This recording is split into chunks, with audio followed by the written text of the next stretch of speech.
The Bible. Is it hard to understand? When it comes to reading the Bible, the first thing that comes to mind is the fact that this is the Word of God. The seals have been broken, and the truth is here. And when we go throughout the scriptures, when we go throughout extra biblical records, we find that the language that God employed, that He used to create the heavens and the earth, was the Hebrew language. Christ said, I came for the lost sheep of the house of Israel. But yet no one, no religious leader, no religious church out there anywhere can now identify the 12 tribes of Israel. Can we? God is quite simple, but it seems as if man makes understanding Him hard. What are those mysteries? The truth of your book and the truth will make you free. The Hebrew and Bible Academy, you're invited.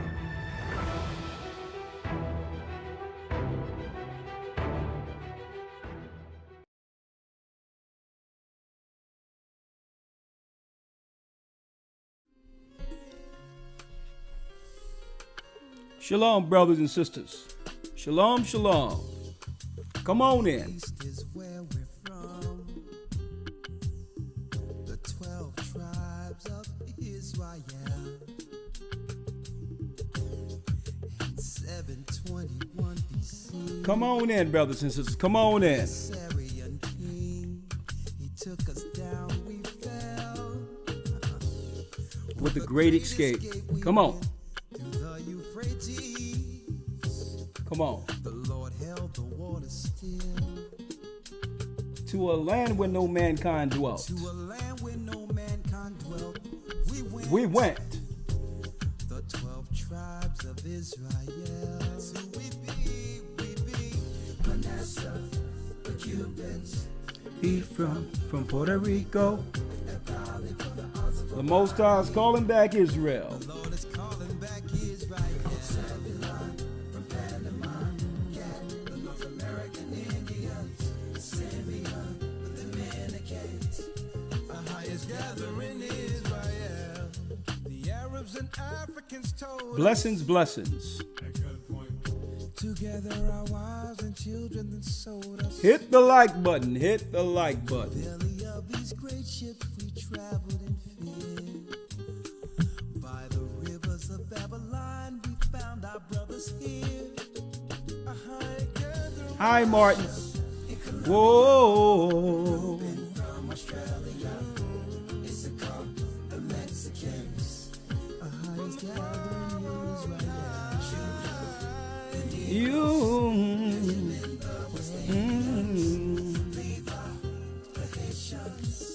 Highest gathering Israel. Yeah, the Most High is gathering Israel. I'm Elder Ricard Shiar of the Gathering of Christ Church here with our weekly broadcast, podcast, whatever you all would like to call it. All praises be to the Most High, Ahaya, Ashah, Ahaya, Ahaya in the name of Yeshaya, through the Rawak. We thank the Most High God of the Hebrews in the name of Christ for another opportunity to come before you in such a very prophetic time. In such a prophetic time. Now, okay, the real Donald Trump, if you don't stop trolling,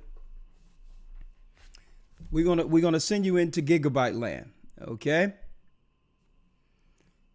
No trolling today, the real Donald Trump, all right? We're gonna be lenient. If you want to come in and talk, I'll be more than happy to converse with you, but no trolling, okay? So the next time you troll the real Donald Trump, we'll see you in gigabyte land. Make a new account to troll later, okay? Okay, I'm going to try to preserve my voice as much as possible tonight, right? I was teaching all weekend. We went through a fast. I've been on conversations. I'm doing absolutely excellent. I'm blessed by the best, and his name is Ahiah. So I'm going to be very efficient with this broadcast tonight. And so to save my my throat, I have to sing. I have to sing in a few days, right? So let's talk about it. We're the Gathering of Christ Church. I'm Elder Ricard Shiar, and as you can see the title, The Beginning of Troubles Revealed. Now, what exactly does this mean? I'm going to drop exactly what's going on. It's not a coincidence. We're in the 7th month. The 7th month starts with what? The trump or the trumpet. The first day of the 7th month, according to Leviticus 23, a trumpet is blown, which is a new month or new season, which brings in the autumn and at the same time the end of summer. Once that 7th month trump happens, the children of Israel in the wilderness were warned to get themselves together. Why? On the 10th day of that same month, the Most High would come down and receive the sacrifices for our sins for that year backward. Okay? A new slate. And then after that, on that same weekend, we would go out into the wilderness, tabernacles, out in the wilderness to remember what it was like being amongst one another when the Most High had the children of Israel wandering in the wilderness. Now check out how the world powers send messages under what they call geomantra. At the same time, our God is showing signs for our Savior's, our Christ's return. Same time. So let me tell you, I was listening keenly last night, but I was probably listening to the dynamics more so concerning prophecy than the horse and pony show called and presidential debate. I was listening to what I needed to hear according to what's going to happen very soon. And I thought I would convey that to you all this evening. Trump, 7th month, in the month of what? The trump. 10th day of the 7th month, September 10th. We're coming off of our fast yesterday. You right? A debate. Trump in the scriptures is a sign or message. Usually there's distinct sounds of a trumpet, according to the Hebrews, knowing what to do, what month we're in, what season we're in, when the Most High is going to bring judgment. All of that, there were distinct trumps in the Old Testament as a sign for Israel to prepare. And what's going on in this month is no different. I thank the Most High that He gave us that 364-day calendar, so that we can be on right on schedule according to the Sabbaths of weeks, months, and years. So last night when that debate was going on, my ears were keenly peeled on everything that was going on. I listened to everything. And you know what? I said, you know what I'm going to do? I'm not going to hear what Trump and Kamala is talking about. I'm going to listen to both of them to hear the corporate message. What is the plan by the corporations for the future of this world is what I was listening to. Each side has a plan to play, or has a role to play, a better word, for the corporate structure. So instead of you listening to one against the other, because usually we all know these things happen every 4 years. Same old cycle. I'm going to do this and I'm going to do that. This person is bad. This person is good. But if you listen keenly, prophetically, and understand what the Bible is saying, you're able to hear the message they're conveying to those who can see. What is the corporate message? And what does that corporate message mean for the world? Well, I have a few clips I want to actually go over with you all. This is definitely the beginning of trouble. And at the same time, it's the same modus operandi. It's the same model, different characters that the Roman Empire used to come against our people in 70 AD. And the trumpet has been sound. And that's what yesterday's message, for those who was listening, that exactly is what yesterday's message was conveying. I need y'all to hear this real quick and understand. Let's go back in history real quick.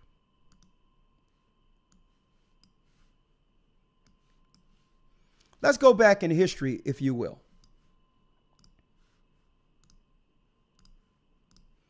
I'll pull up something here.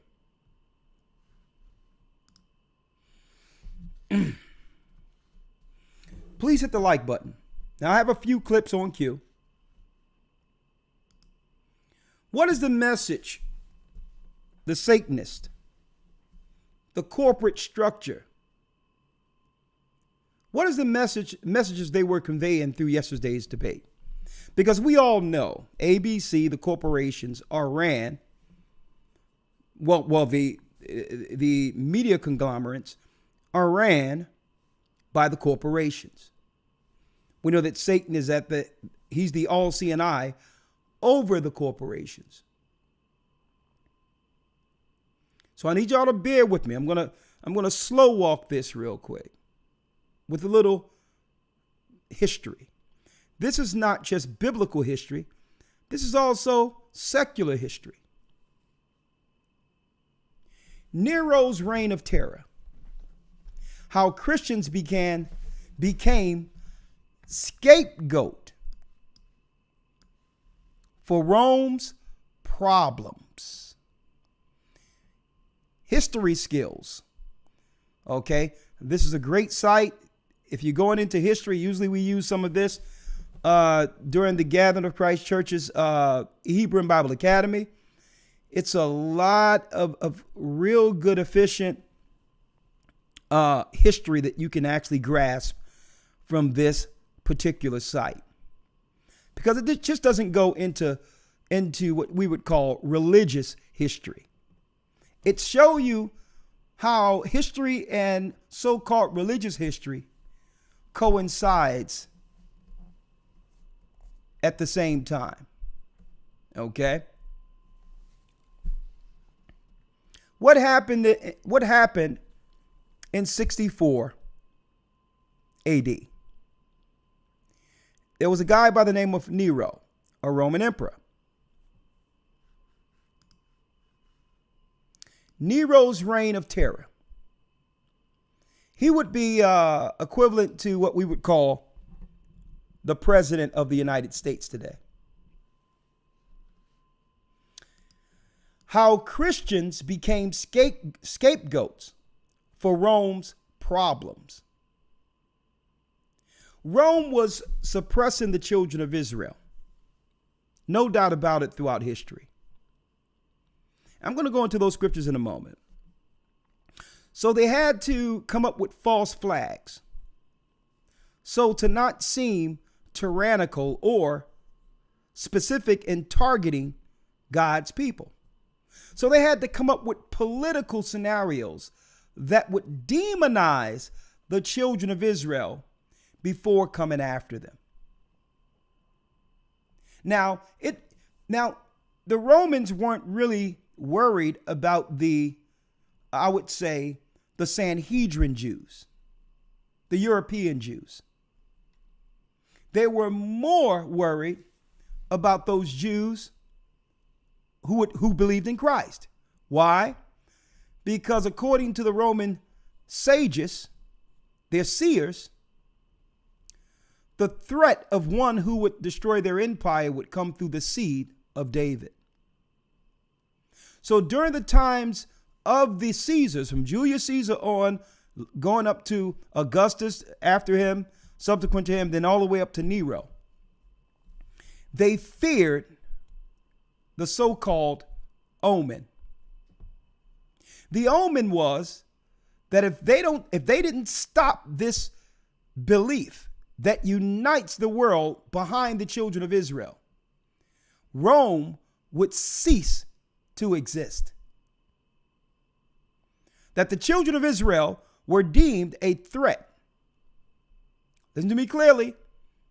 A threat to the republic.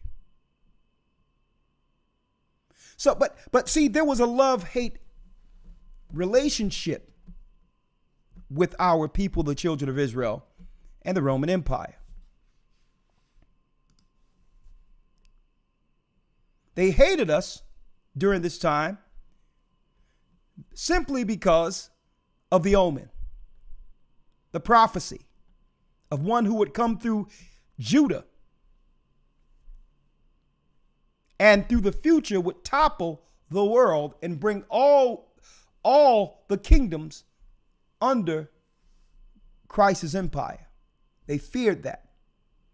A love-hate relationship. They hated the omen, but they loved the fact that Israel did so much for the Roman Empire when it came to warfare, strategies. It was the children of Israel who would go out to war and win them and win these wars for Rome. So it was a love-hate. We can't get rid of them because there's no soldiers like the children of Judah, Benjamin, Levi. They help us win wars. They're multi-talented. We had gifts in the arts, architects. When it comes to ingenuity, science, that was all our people whom the Romans were using to take down their enemies. Love, hate. But here's the problem. Christ came on the scene and brought what? He brought a doctrine that could not be refuted. And Christ didn't compromise. He wasn't about playing the game, the political game, to get along through authority. Christ would point out the evil, and it doesn't matter who was perpetrating the evil, whether it be the Roman Empire, white people, or whether it be his own people, the children of Israel, who a lot of our people in the Sanhedrin and others were sellouts. He taught with much authority. The Roman Empire wanted to bribe him. They wanted to pay him to be a part of their establishment, or at least become a leader amongst those who were paid by the Roman Empire. He didn't take the bag. Like a lot of those so-called Israelite groups out there right now. I believe some of them have already taken the bag,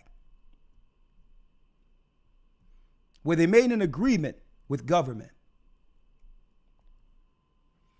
Another thing, his own people, he couldn't compromise him. He said, listen, I came not down to do my own will, but the will of him that sent me. The Pharisees couldn't bribe him. The Sadducees couldn't bribe him. He belonged to no one but the Father only, to do what? The Father's will on earth, which made him a threat.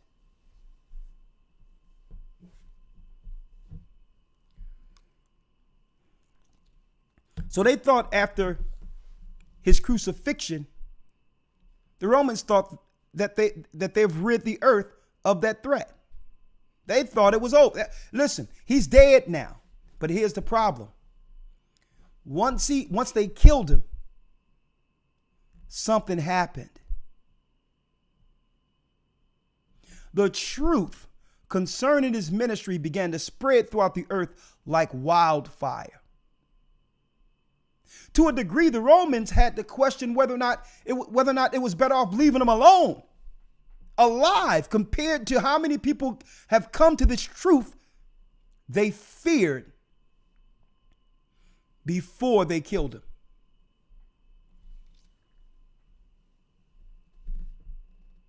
So they said, listen, he's not the problem no more. Those disciples and what they're spreading is spreading like wildfire.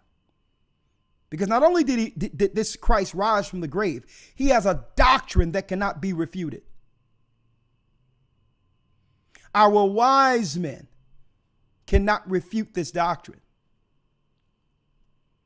Our sages fear this doctrine. We have to set the children of Israel up. We have to set up a political party, a clandestine party within Rome that not only watches Israel, but would demonize them so that Rome could have the moral high ground when going against their future enemy.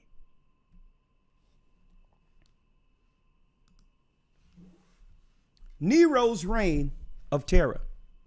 How Christians became scapegoats for Rome's problems. Everything, even though Rome was evil, sadistic, perverted,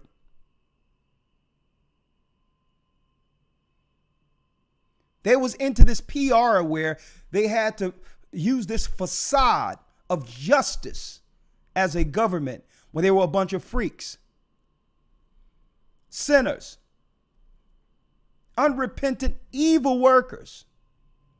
So when the evil would catch up with them, they would scapegoat our people. Anything wrong that they've created, they would put on the children of Israel. If they were dealing with and they had them, I'm going to show you where I'm going here.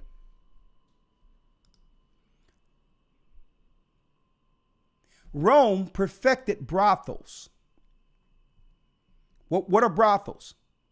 Well, if children were born to quote unquote bastards or orphans, these children would make their bones throughout Roman civilization or within the capital by first making their bones in the harlot houses, be it boy or girl. You could actually buy boys or girls in the market legally. It wasn't human trafficking. It was legal in Rome. As long as that child didn't belong to a family, if that child survived through the brothels, selling themselves and make it up into the political realm, and that happened often, that child would have to make bones, struggle through all of that trauma, and they would use that trauma because that person who dealt with all these other people had information. And that information was key to keep the republic intact. Spies. So they used their brothel houses to spy on their enemies. And their children and all of that, orphans, were a part of it. And of course, that's some evil, ill, that's a stain on Rome. But anytime people would look into that stain on Rome when it comes to their perversions, they would say, well, listen, even though we've perfected perversions and made perverts of our own children, look at this black woman right here.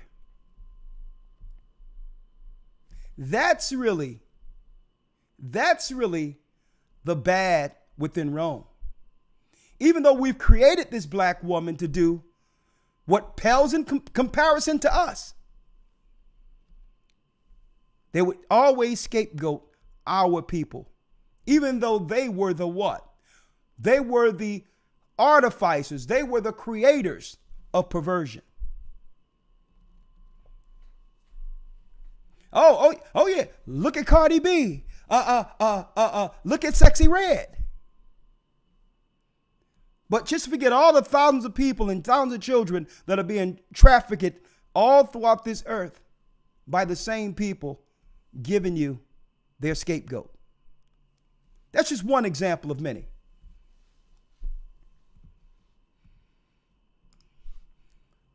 But for the sake of time, let me get into it.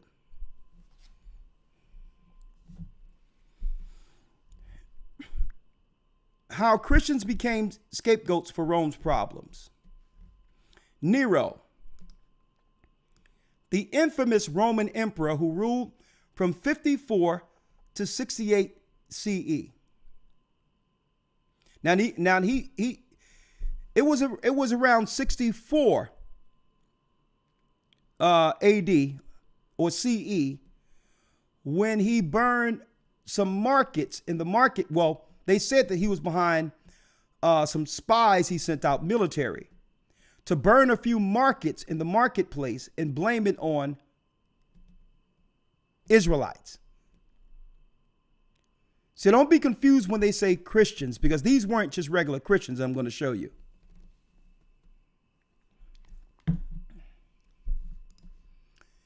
He's notorious for his persecution of Christians.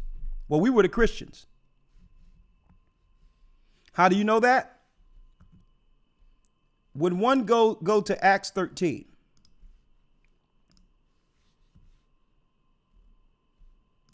When you go to Acts 13, let me pull this up real quick.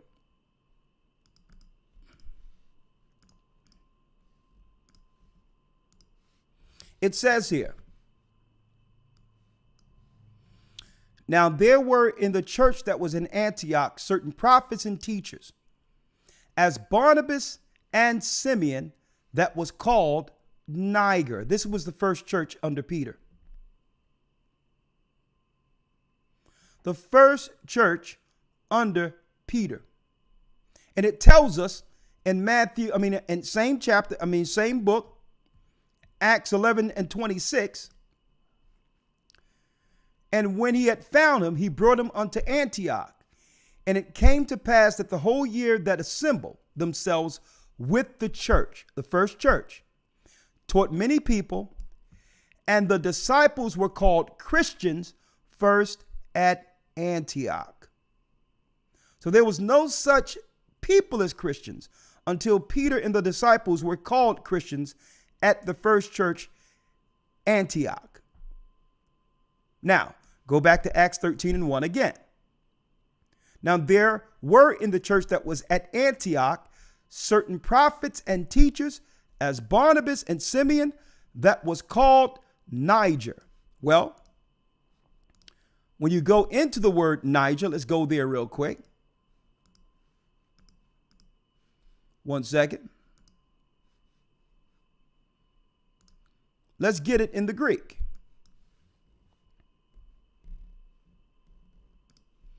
Acts 13 and 1. Let's get it in the Greek real quick. Now, there were in the church that was at Antioch certain prophets and teachers, as Barnabas and Simeon, that was called Niger. Greek word Niger or Niger, Greek 3526. Right here. Look at that. Niger. Niger. In the Latin, black. A matter of fact, let's blow it up so you can see it.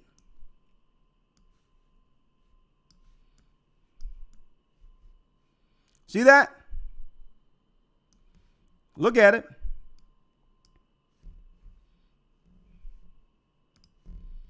Right, so you can see it. Greek. That's why over here they couldn't say it like that, like they do over in Europe. So they started calling us nigger. Niger, nigger, or black. The first church. Niger, a Christian. So when you go into history of the Roman Empire, when they talk about Christians, they're talking about black people. Okay? They're talking about black people. Romans were pagan Romans. So not to get it confused with Christians today. The Christians today would be considered Roman pagans. Okay? The Christians today are not a threat at all to the Roman powers, the European powers. Now, the Christians that Christ set up, well, that's a little something different. Okay? Now let's get back to where we were.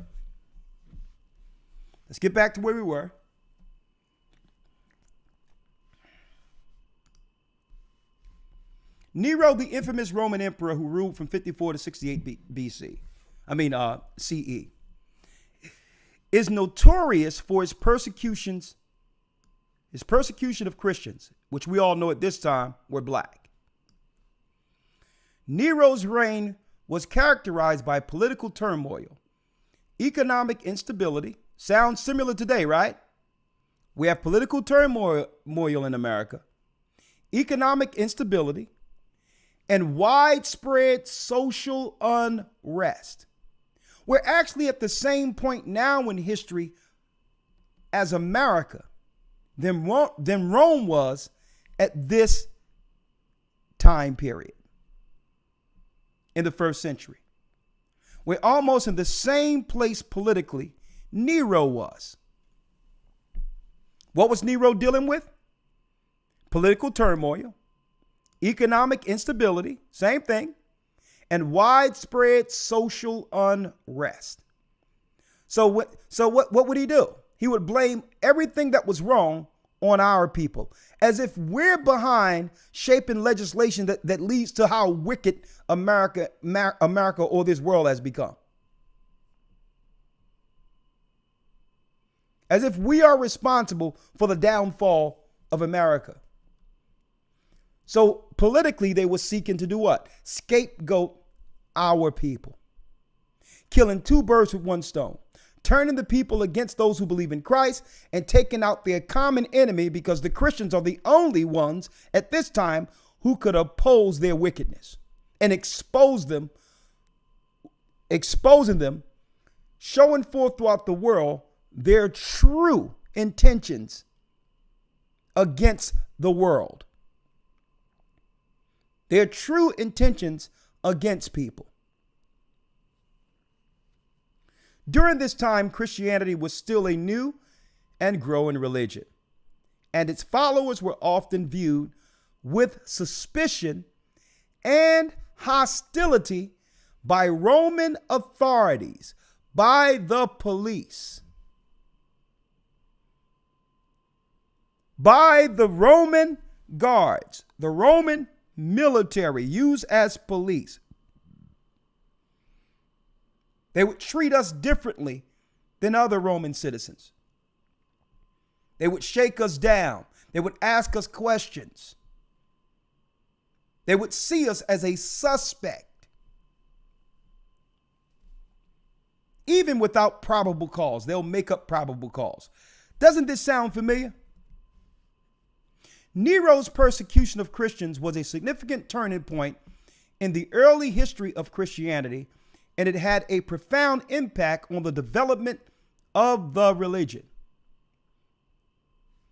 The spread of Christianity in the churches leading up to Nero's persecution was a gradual process that was marked by both success and opposition. We were a focus. Okay, Nero was obsessed with us, even though we were the minority in comparison. in comparison. And I'm talking about political influence and power. Christianity began as a small sect within Judaism. That's a lie. No, Judaism, these were Israelites. So now they're telling you that these were black Jews who were Christians. Our people were never dealing with a religion called Judaism. Judaism comes from what the Sumerians were dealing with. The Sumerians were dealing with in the land of Samaria. When the 10 tribes were taken out of Israel, the northern kingdom, when they started dealing with witchcraft, child sacrifice, but still they would follow the law when it comes to the priesthood. So that's where Judaism comes from. That's mysticism, craft. So don't try to mix what Christ and the disciples were dealing with Judaism. Judaism has its own origin. The Judaism religion's origin is Babylonian and from the Canaanites.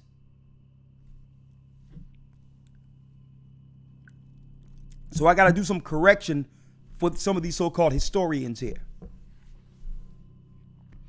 Christianity began as a small sect within Judaism in the 1st century CE and gradually expanded beyond its Israelite roots, not Jewish, Israelite roots, to encompass a diverse group of believers from all walks of life. We even started converting Romans, who are white people. One of the key factors in the spread of Christianity was the work of the apostles, including Peter and Paul, who traveled extensively throughout the Mediterranean world to spread the message of Yeshua Mashiach, whom the world called Jesus Christ. These early missionaries established new communities of believers and wrote letters and other works that helped to define and spread the teachings of Christianity. Another important factor in the spread of Christianity was its message of hope and salvation.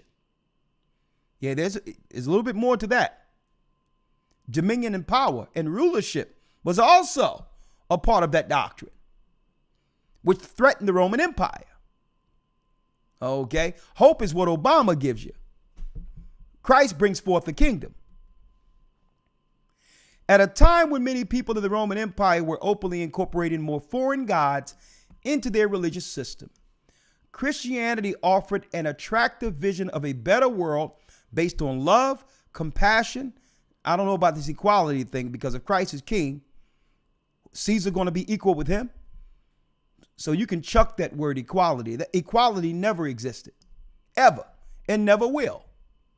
And I'm okay with that. Equality is a fool's errand. I'll tell you what. When you accomplish, when you fulfill you're getting hope.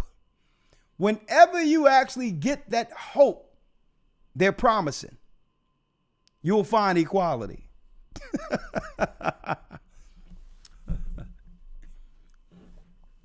Why did Nero target Christians? Well, the motivations behind Nero's persecution of Christians are complex and multifaceted. There is no one single reason for Nero's hostility towards Christians. I think this historian here needs to join the academy, because there is a reason. It was the omen amongst the Roman Empire that there was a king who would come, according to prophecy, that will one day take down and destroy the Roman Empire and put all nations under the children of Israel through our King Christ. That's why Nero had a problem with these Christians. Okay, these Christians weren't bringing the Rainbow Coalition with Jesse Jackson, okay?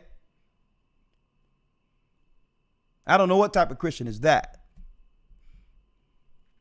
But rather a combination of political, social, and religious factors that contributed to his actions.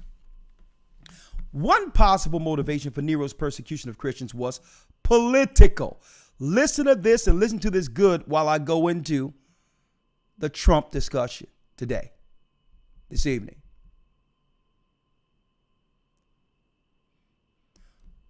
Nero's persecution of Christians was political. So it's about time our people begin to understand politics. Okay? And when they say the Bible have nothing to do with politics, they're out of their minds. They set up a political structure, had that political structure in place to oppose the prophetic people. See, there's a difference between a republic and a democracy. I'll go into that another time. But if you believe in this Bible, you better understand politics. Because what the children of Israel was teaching, I'm talking about the true Christians. It would disrupt the political norm. Why? Because Esau rules through deception. And only the truth can expose his true intent. For example, before I get back to this, for example, if you understand that Esau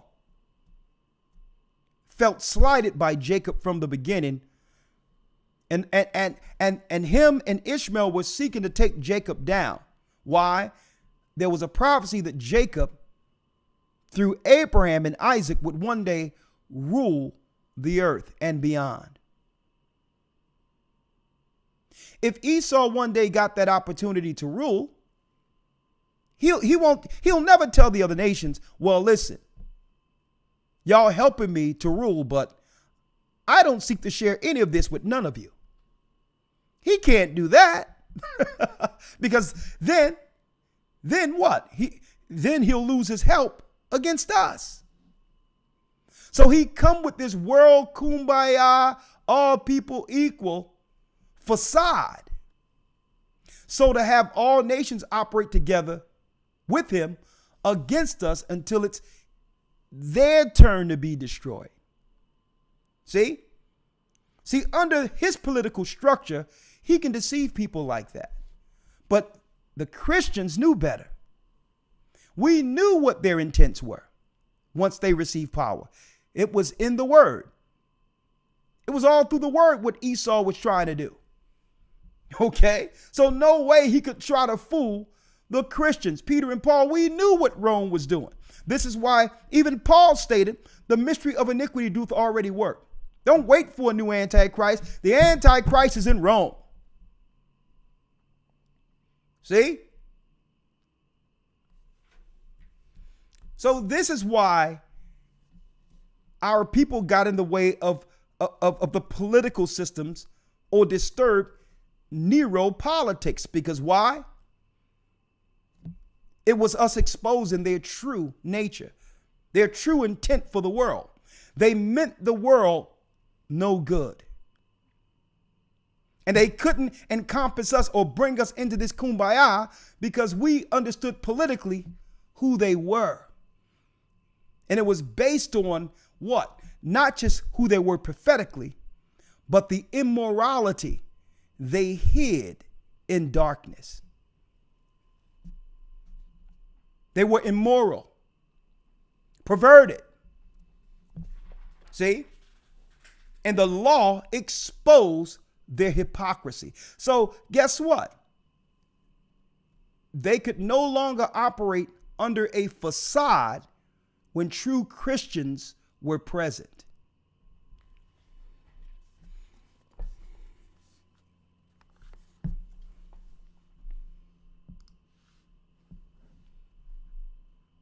Nero's persecution of Christians were political.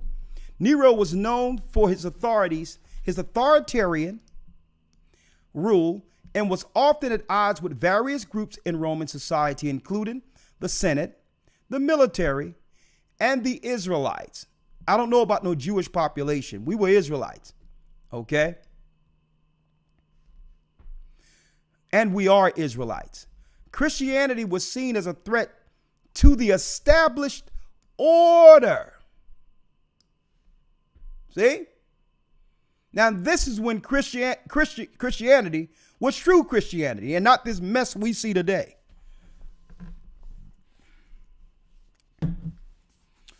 Christianity was seen as a threat to the established order, as it rejected the traditional Roman gods.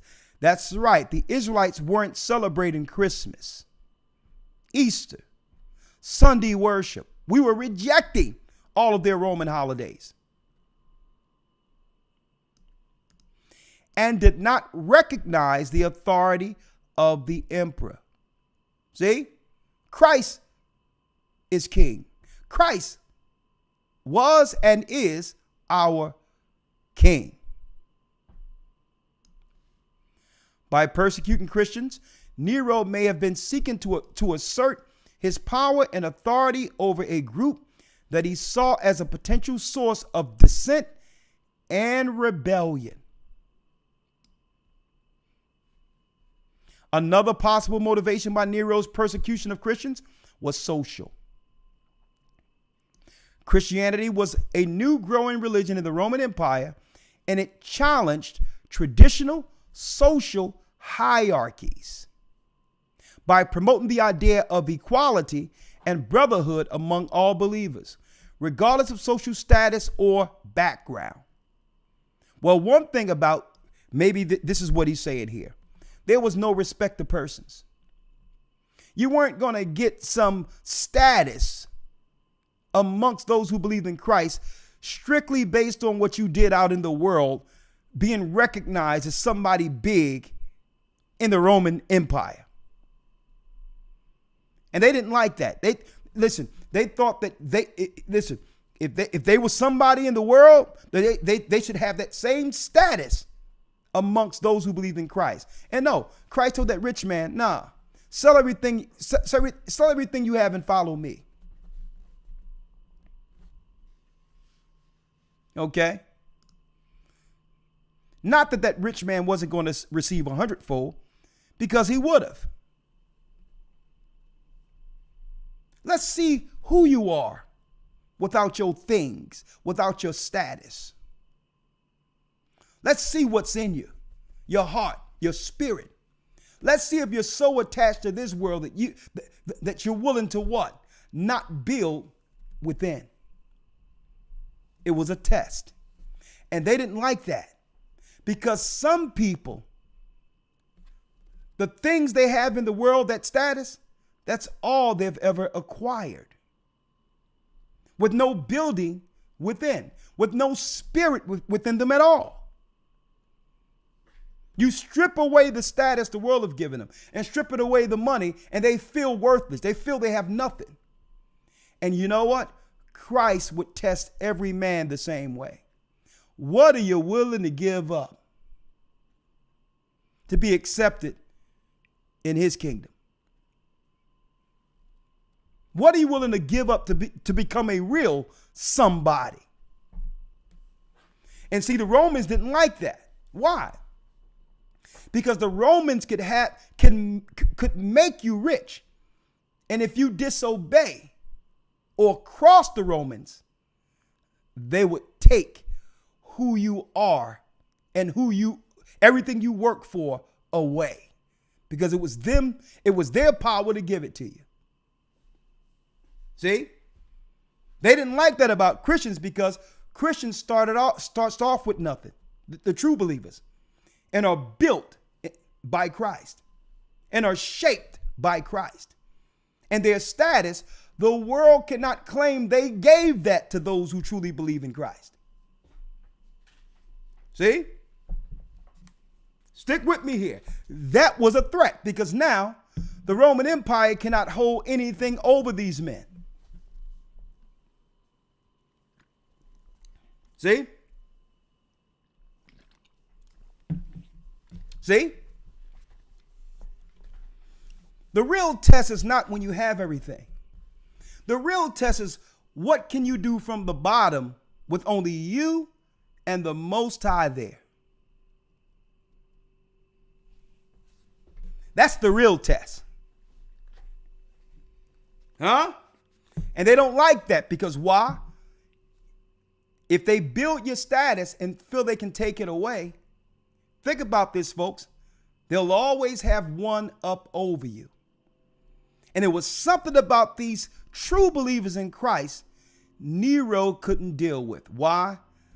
They weren't going to compromise with the Roman government.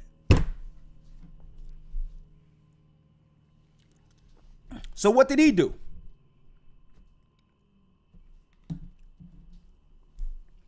So check out what he did, Nero.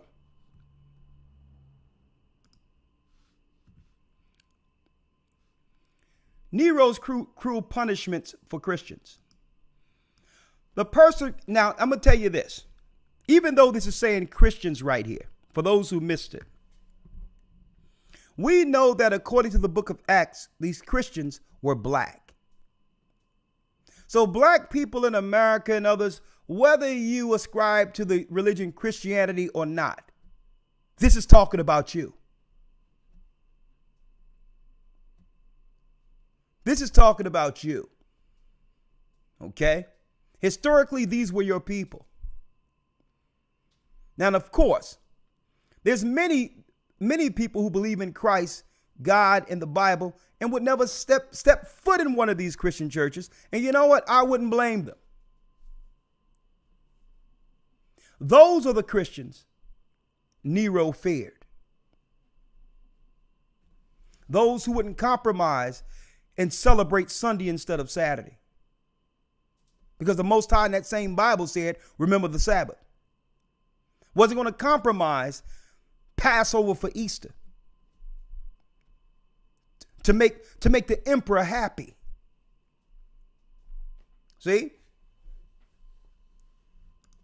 According to the Roman historian Tacitus, this is history, folks, Nero himself may have been responsible for starting the fire, although this claim is disputed by some scholars.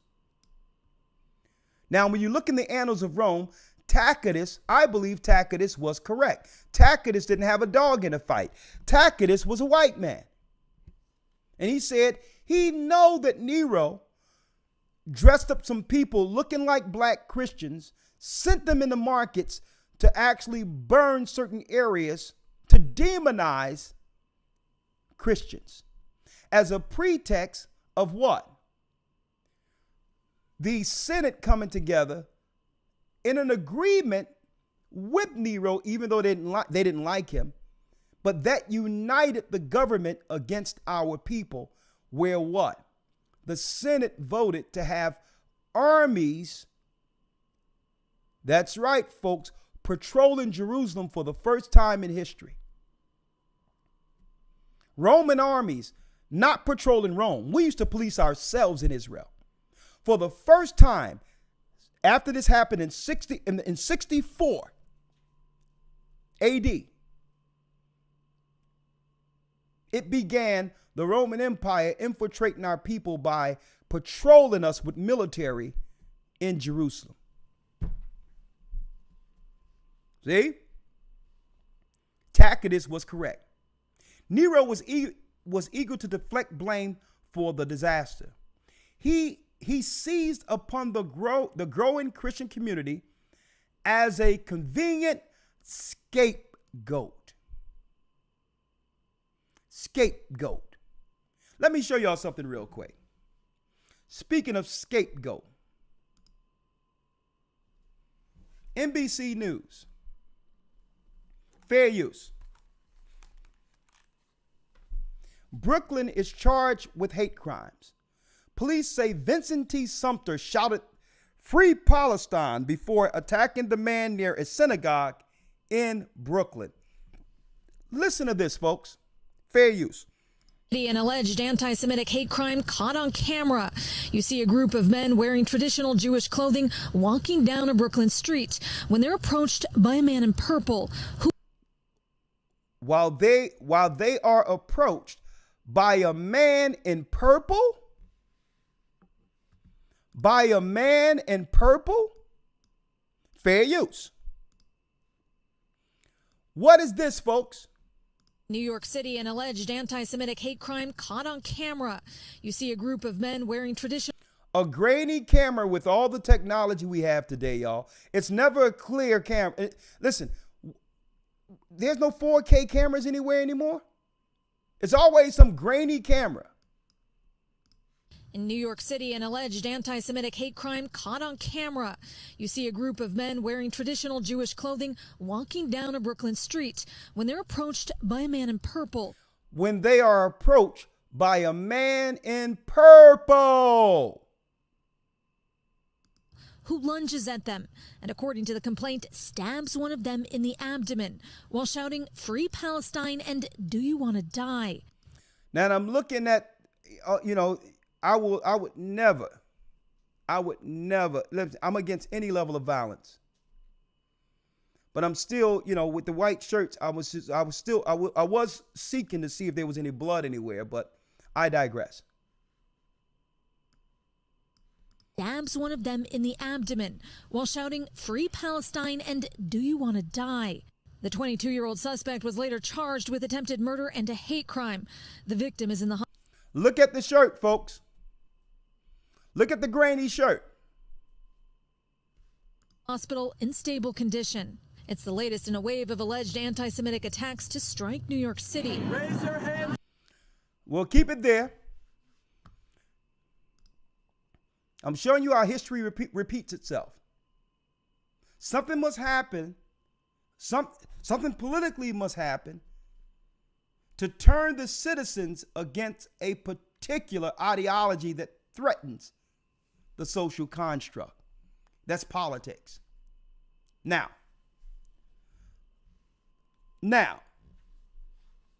there's more.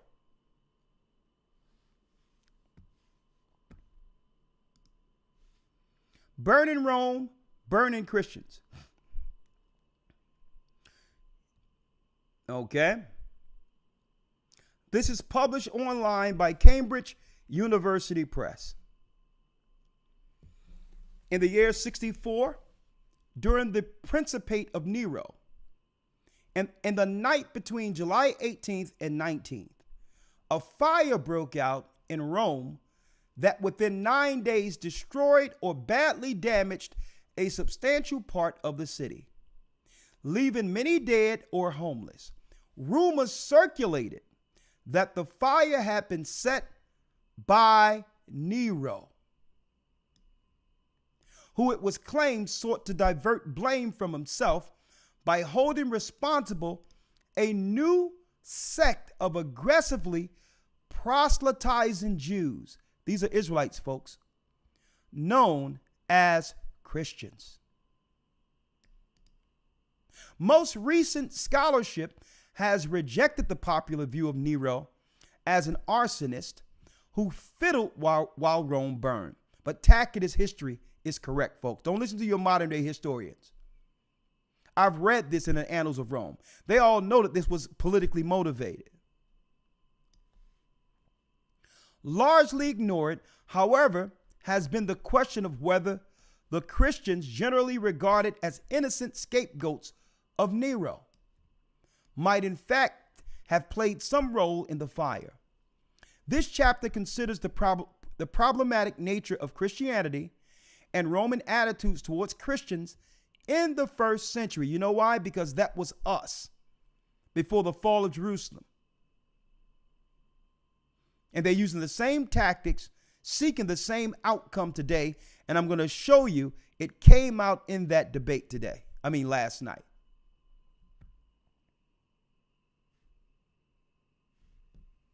Antiquities of Tacitus in the Annals of Rome. I've read this before.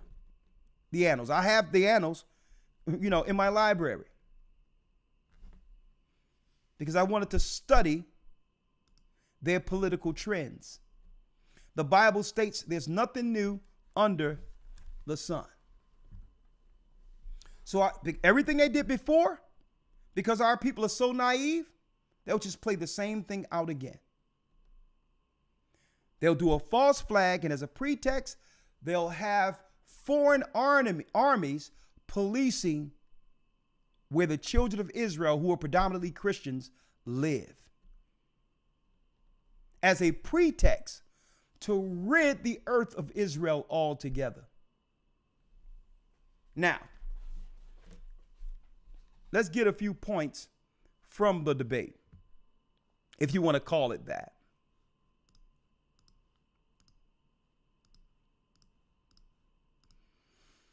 Now, before I go over a few of the excerpts that I would like to point out, 7th month, we're in the month of Trump. So, of course, the corporations would sound off through their two politicians their plans against the children of Israel in the earth, if you were listening. So let me show you how the game is played. ABC's moderator, the person who was truly debating Trump last night,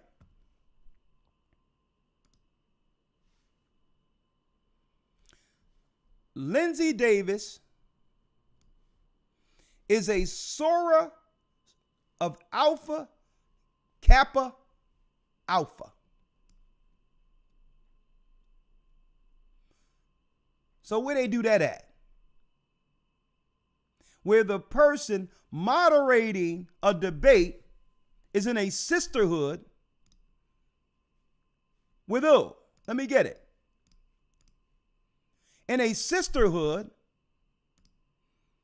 with Kamala, who is Alpha Kappa Alpha. Where they do that at?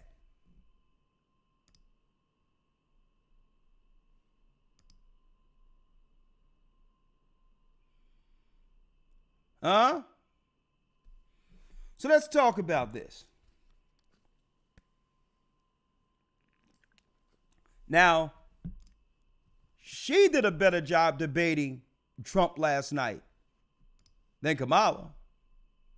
Y'all should have just said that y'all wanted a team, but it's all good.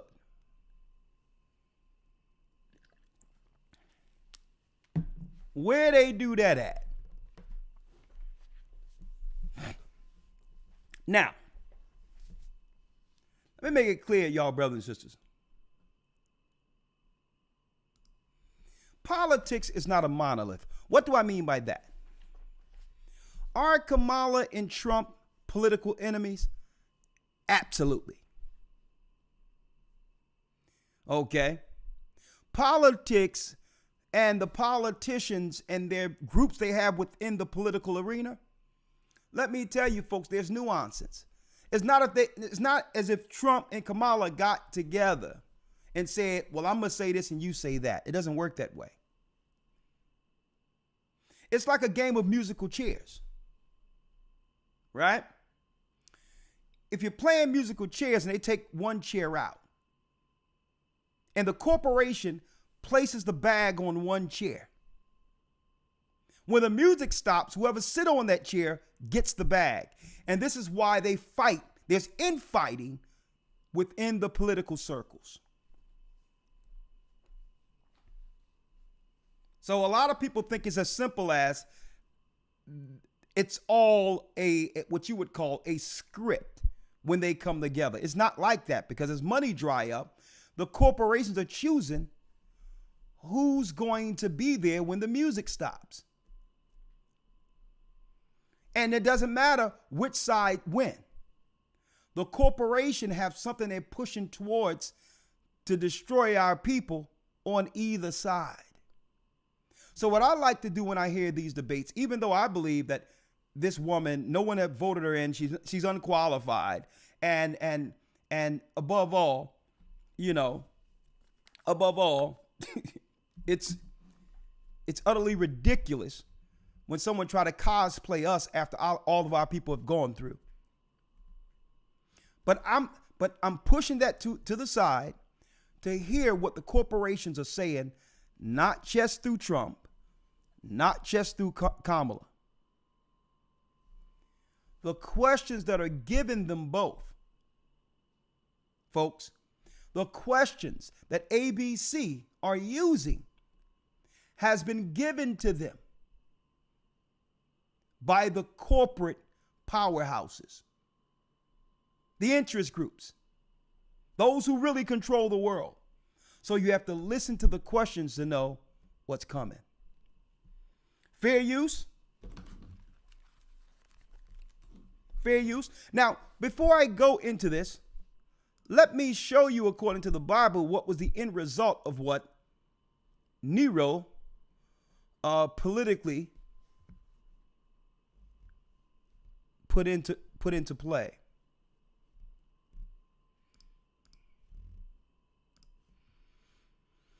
So this is what eventually happened.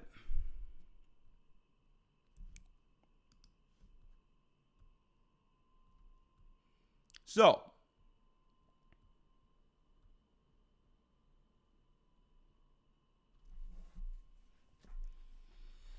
what happened?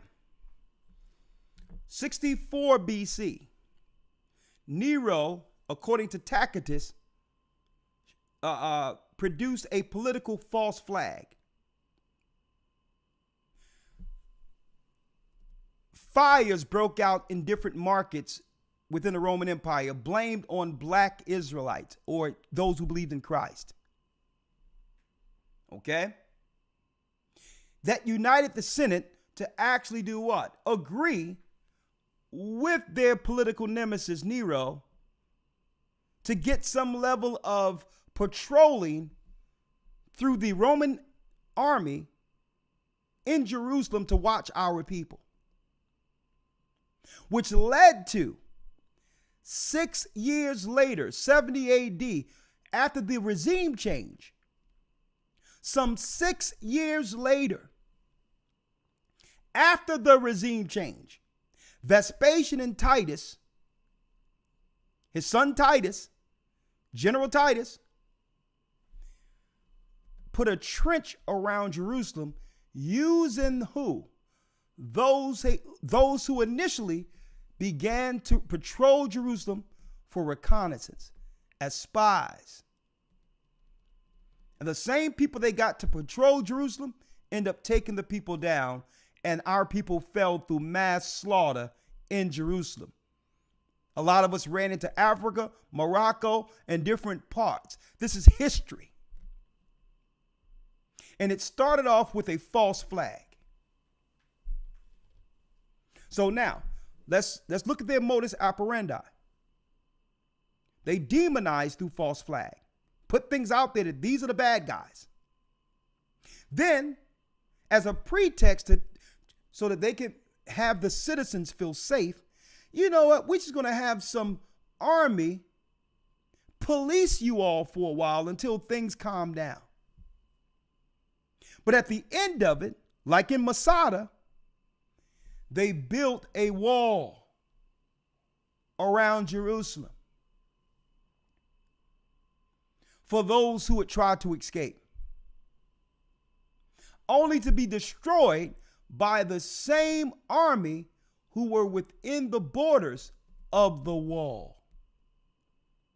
Look up Masada in the Josephus, War of the Jews.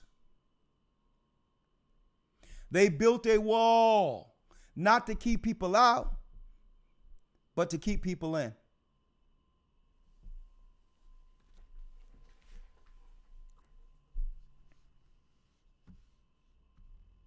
Let's read it.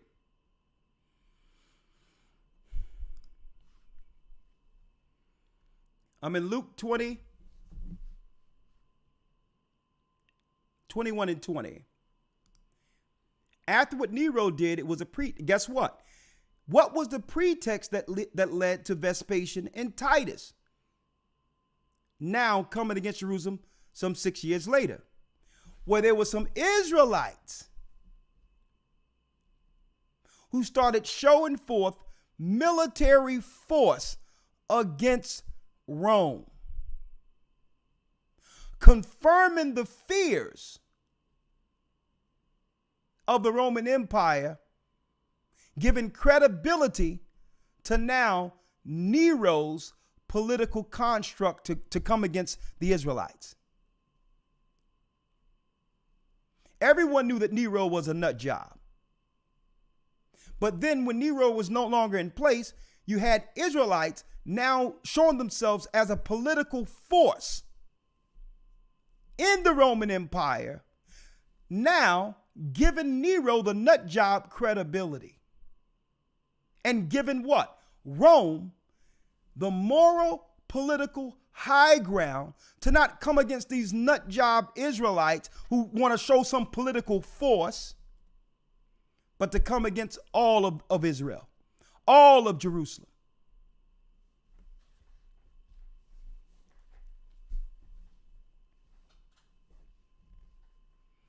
And when you shall see Jerusalem compassed with armies, that means armies are all within the borders. And you have to look at that same time period from the time of the false flag to the time there's foreign troops policing our people.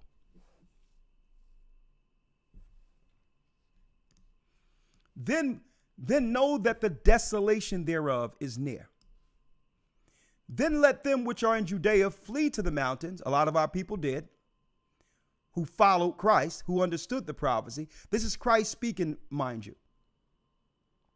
One of his last warnings before he would do what? Be resurrected to the Father. And let them which are in the midst of it, the city, depart out. And let not them that are in the countries enter thereinto.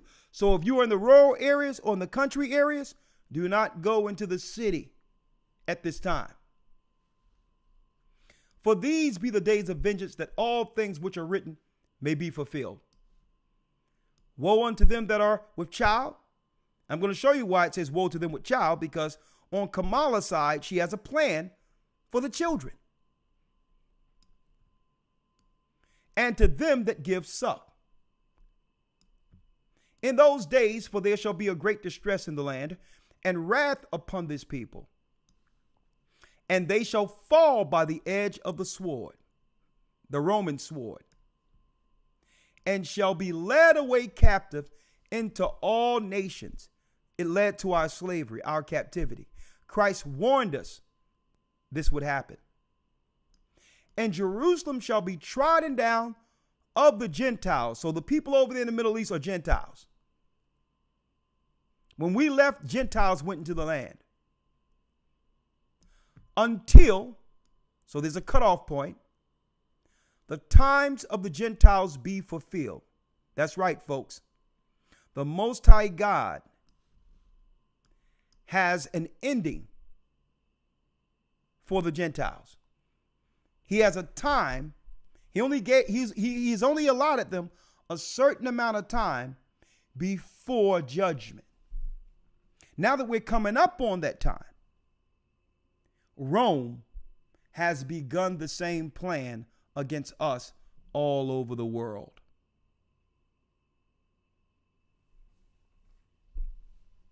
Now, let's go now. Ski-wee, Alpha Kappa Alpha. And who's the moderator? The moderator, Lindsay Davis, sorority of Alpha Kappa Alpha. Now let's see what the corporations are telling us concerning time. What are the messages that most people are missing while viewing this? These are corporate messages to the world for those who can understand and not get caught up into the horse and pony show. You have to hear the questions that are coming from them, because they didn't come up with these questions. The questions came from who? The lobbyists, the corporations. So if you hear the questions, you'll know where the world powers are thinking to go politically in the next 4 years. You should listen to everything they say and understand prophecy. They've been given their talking points, their questions, so that they could, through their lesser magic, their social programming, adjust people to understand what they'll be experiencing in the earth for the next 4 years. Be it from one side or the other, all of the talking points are coming from one place. Fair use. Educational purposes only.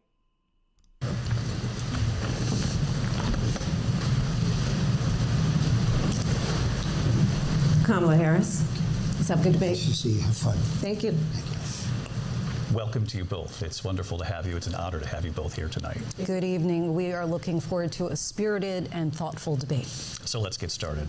I want to begin tonight with the issue that voters repeatedly say is their number one issue, and that is the economy and the cost of living in this country. Vice President Harris, you and The economy and the cost of living in this country. President Trump were elected 4 years ago, and your opponent on the stage here tonight often asks his supporters, are you better off than you were 4 years ago? When it comes to the economy, do you believe Americans are better off than they were 4 years ago? Now, before she answers the question, brothers and sisters, let's do something. As far as the price for food, living, interest rates, groceries, I need you all to answer the question in the chat. When it comes to the cost of living, are you better off today than you were 4 years ago? If yes, put a 1 in the chat. If no, if you're not better off, put a 2 in the chat.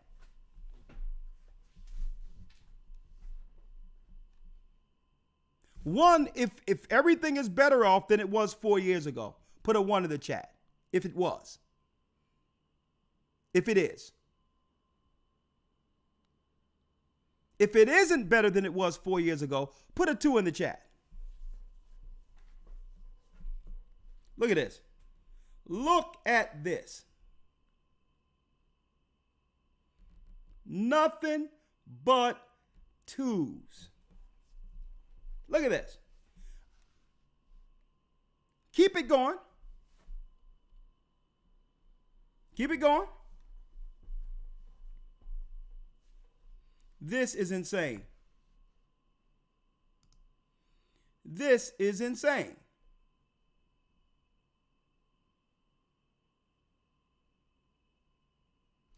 You know what? I'm going to put this on the screen. Everyone need to see this. All the 2s I'm seeing here. This is ridiculous.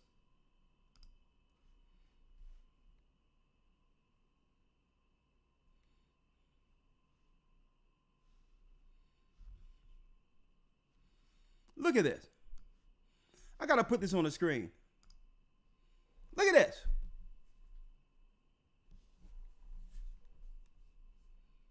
Let's try it again. If everything is better financially today than it was 4 years ago, put 1 in the chat. If it's not, if things are worse off than it was 4 years ago, put 2 in the chat. We're going to make our own poll here. We're going to do our own poll.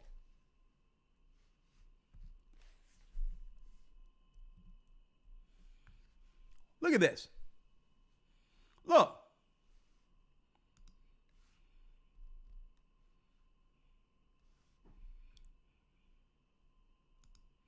That don't make no sense. You know what? Look at this.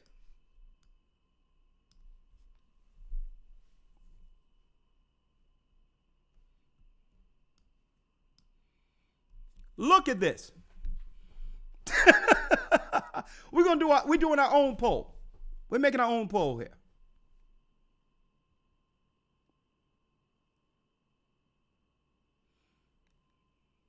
Right now we got 2,400 people here.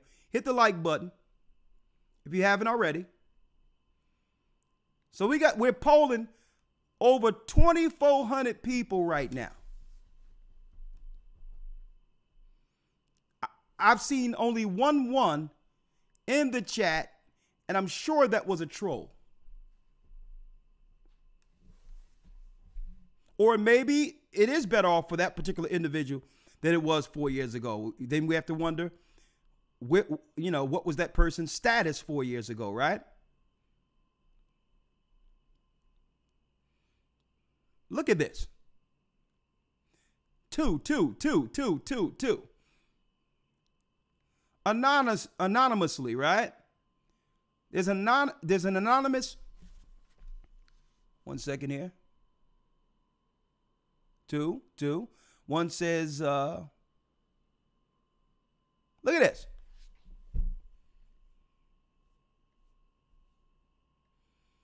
So the consensus is what?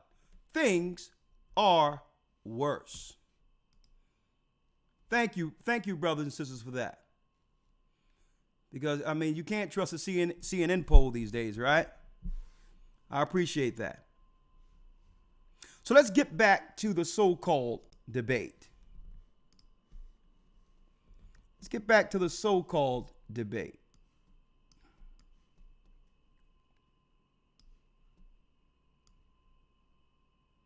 I really appreciate that.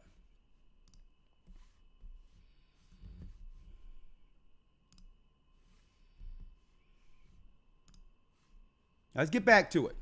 So let's go back to the question again. And guess what? Let's see if Kamala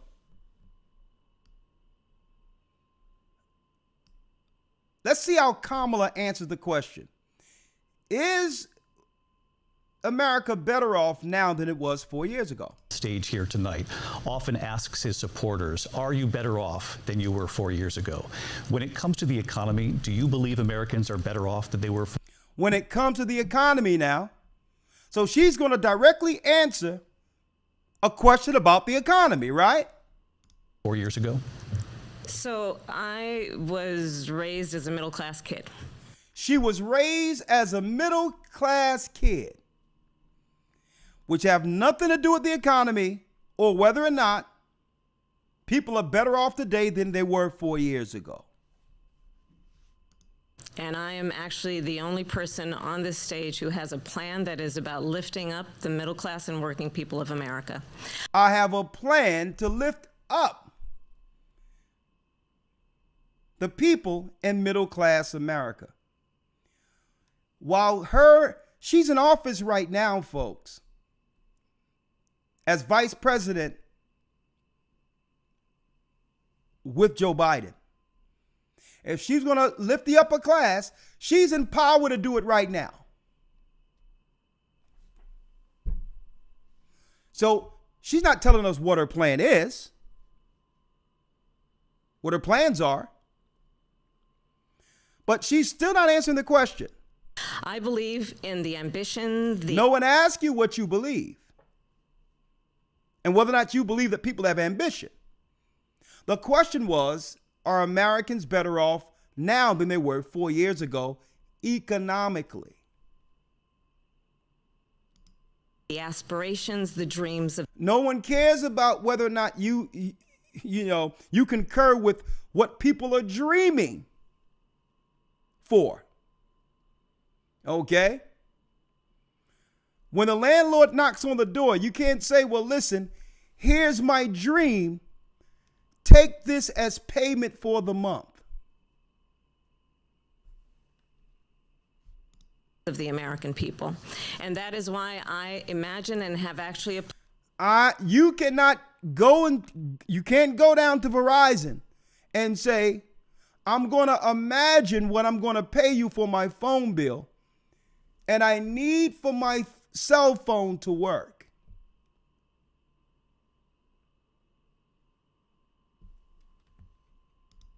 Plan to build what I call an opportunity economy. Because here's the thing. We know that we have a shortage of homes and housing, and the cost of housing is too expensive for far too many people. So how did housing become too expensive for so many people? Could it be that they're worse off than they were 4 years ago? We know that young families need support to raise their children, and well, if they need support to raise their children, what about our people, the descendants of slaves? Shouldn't you back reparations? I intend on extending a tax cut for those families of $6,000. People don't need a tax cut when the prices are high. Okay? Doesn't make any sense.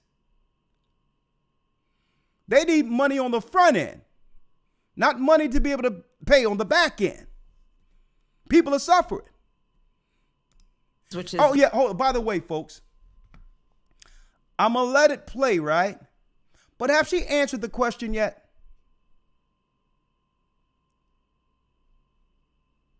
Or is she deflecting?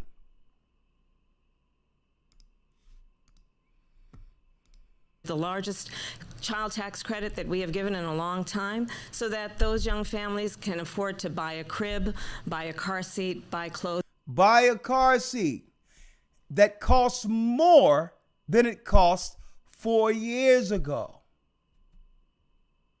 See?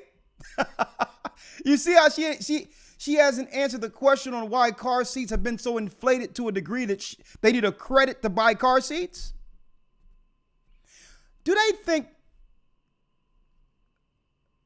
we are dumb? Do they think, and maybe they do think the majority of Americans are dumb, that they'll actually receive this as an actual answer? You know why she can't answer the question?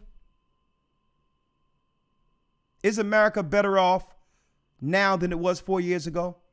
Because she's been in power under Biden for the last 3.5, 4 years. That's why. And that she would have to be accountable for how everything have went in the toilet since after the election.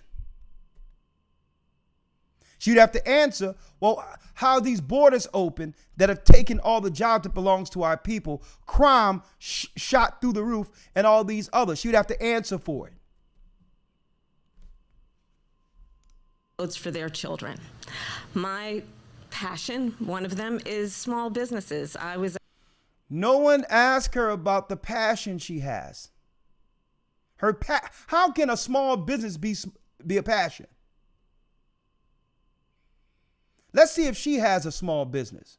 Actually, my mother raised my sister and me, but there was a woman who helped raise us. We call her our second mother. She was a small business owner. She has her mother's friend was a small business owner, but yet small businesses is a passion of hers. Now, hold up. Now, if this woman was a friend of her mother's, we can assume she was East Indian who had a small business. What does that have to do with us? Love our small businesses.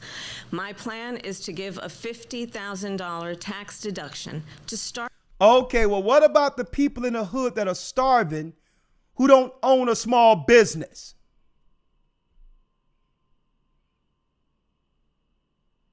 With an eviction notice on their door. So she's talking about giving money to people who already have it.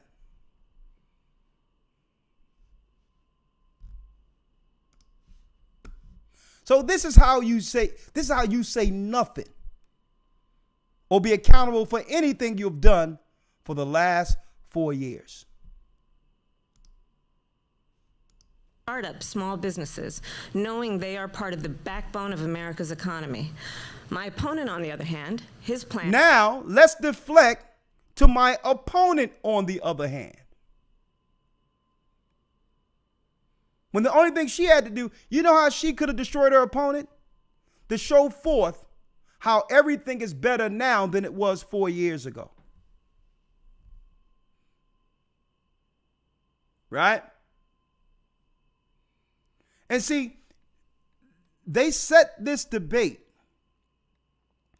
as such to actually appeal to the lower demographic within our society, who would rather hear an argument than real answers to what's going on in the earth. She disrespected everyone who was listening to her for this answer. And is to do what he has done before, which is to do what he done before. I'm not for Trump, but guess what? Everything was better during his administration compared to the last 4 years. And all of a sudden, to make that time looked bad. A pandemic came out of nowhere. And some would question, well, was that politicized to a degree where they can use that and say that something was wrong with the last administration based on the jobs that was lost because people couldn't go to work? And it was really the demo nuts pressing this pandemic thing more so than anyone. Provide a tax cut for billionaires and big corporations, which No one asked whether or not he did tax cuts for billionaires. will result in $5 trillion to America's deficit. My opponent has a plan that I call the Trump's sales tax, which would be a Brothers and sisters, did she just deflect to the future instead of answering? Is America presently economically in better shape than they were 4 years, than it was for the last 3.5 years? And I don't know who prepared her for this, but I'm going to tell you right now, it was about filibustering and wasting time to not answer questions, but still look aggressive as if you're saying something. That's what it was about, folks. 20% tax on everyday goods that you rely on to get through the month. Economists have said that Trump sales tax would actually result for middle-class families in about $4,000 more a year because of his policies and his ideas about what should be the backs of middle-class people paying for tax cuts for billionaires. President Trump, I'll give you 2 minutes. Did she answer the question? Folks, did she answer the question? Now, I wonder with the moderators and her ski-wee sorority sister, I wonder why they didn't take her to task and ask, well, and just state, excuse me, Kamala, we would have appreciated it if you answered the question, actually. But let's hear what Trump has to say. I'm going somewhere with this, folks, so just stay with me.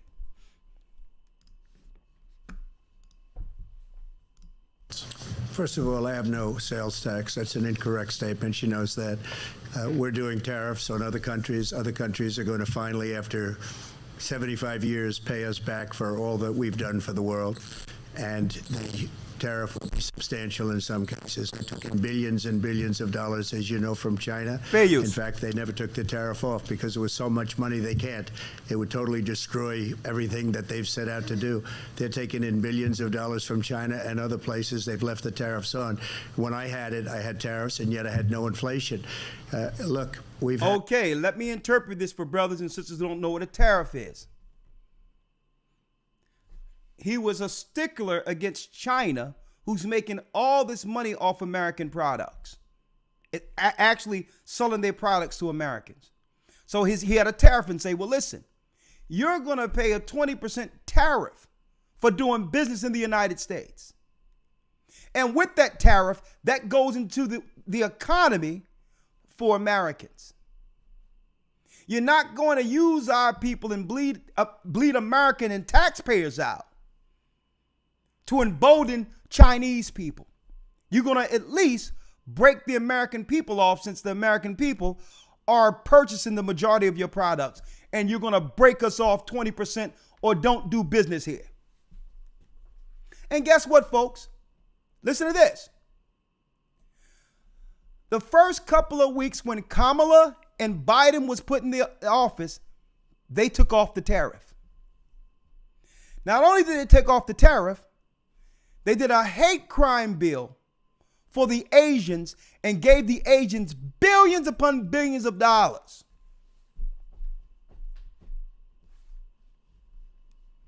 That's just a fact, right? Let's go. had a terrible economy because inflation has, which is really known as a country. Yeah, it's a tax. the tariff is a tax. It's a tax on imports. A tax on imports. She's like, nah, you're gonna pay to do business here. And guess who took the tariffs off? Ski-Wee and Joe Biden.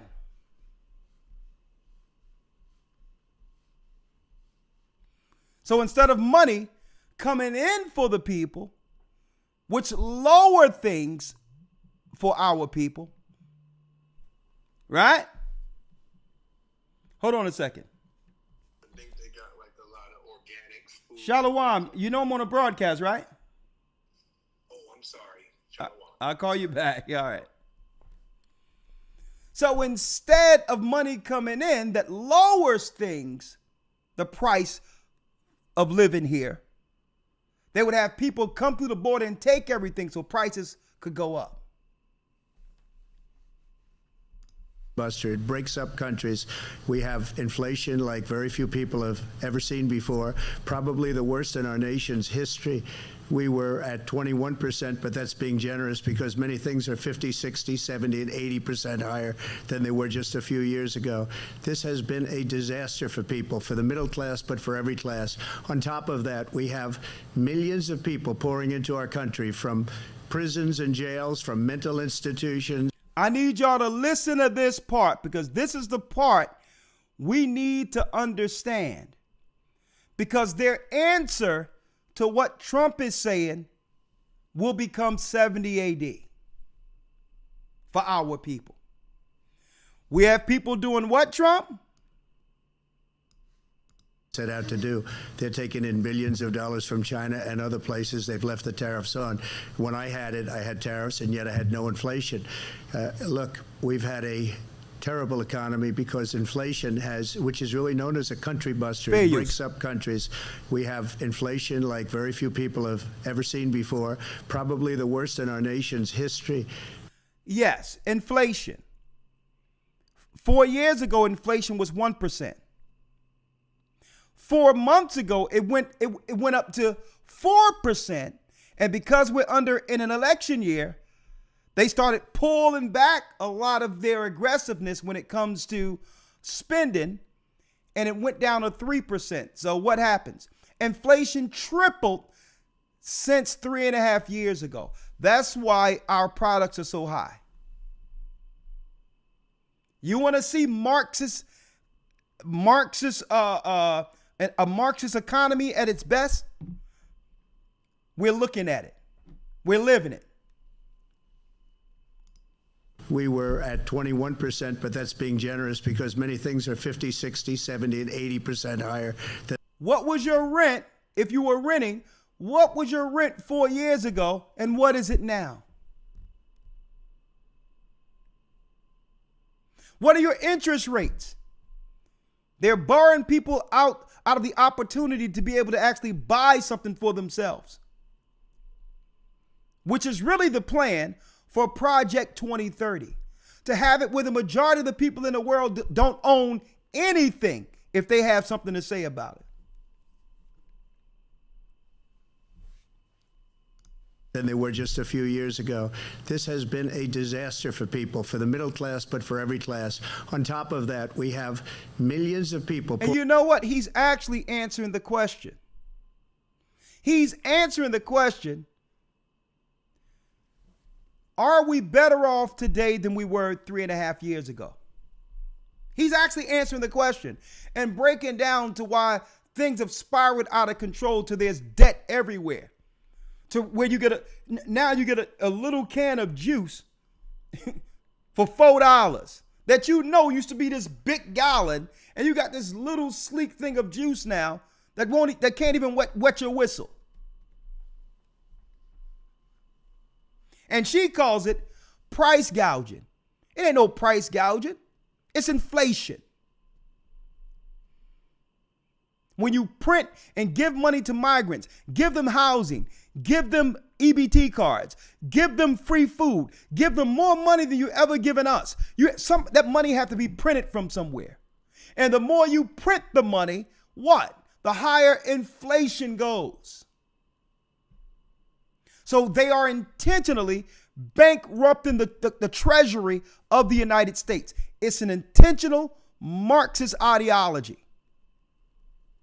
And all the people that are coming over know it. It's a money grab so that now what? There'll be what? Lines around the corner for food. That's the plan.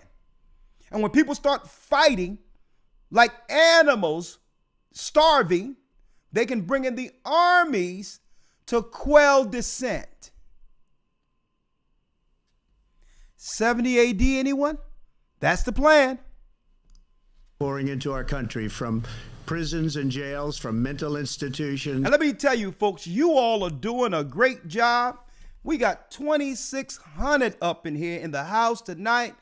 I got to give you all a round of applause on that. But we are about 1,000 likes down. We're about 1,000 likes down. Help us out, folks. We're going to tie this up in a bow. Hit the like button. Let's go.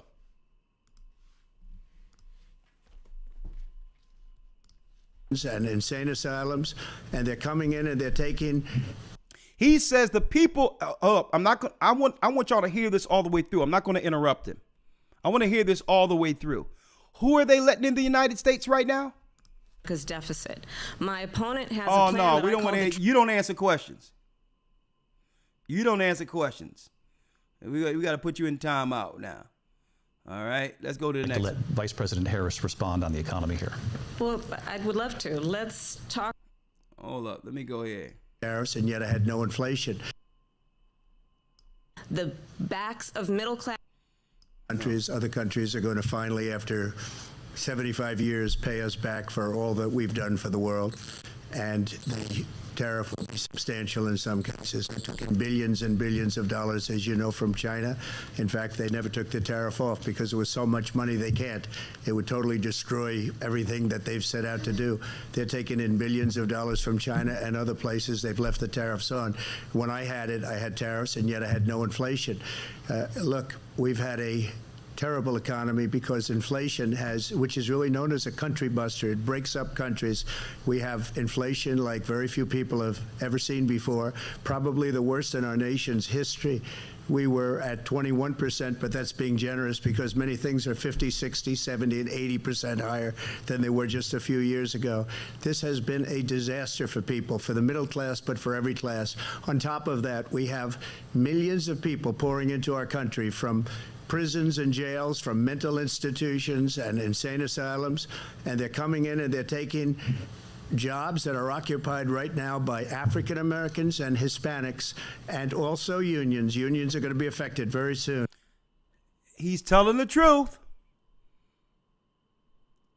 They're seeking to put our people, the children of Israel, on the streets. Now, he's talking about the insane asylums and all that in the prisons, but there's another demographic that's coming in. Oh, that money that went to NATO to fight, to defend Ukraine? Oh, you don't think some of them are over here? Let's watch what I'm about to show you. And you see what's happening. You see what's happening with towns throughout the United States. You look at Springfield, Ohio. You look at Aurora in Colorado. They are taking over the towns. They're taking over buildings. They're going in violently. These are the people that Xi and Biden led into our country, and they're destroying our country. They're dangerous. They're at the highest level of criminality. And we have to get them out. We have to get them out fast. I created one of the greatest economies in the history of our country. I'll do it again and even better. We are going to get to immigration and border security during this debate, but I would like to let Vice President Harris respond on the economy here. Well, I would love to. Let's talk about what You notice they give her the floor to respond to what Trump said, but they never held her to task for not answering the first question. Did y'all notice that? The question was, is the American people financially, when it comes to the economy, better off today than they were 3.5 years ago? Now, notice they give her the floor to answer to what Trump just said. And guess what? Whether you like him or hate Trump, Everything he said was the truth. Donald Trump left us. Donald Trump left us the worst unemployment since the Of course he would leave you the worst unemployment. Coronavirus, people couldn't go to work.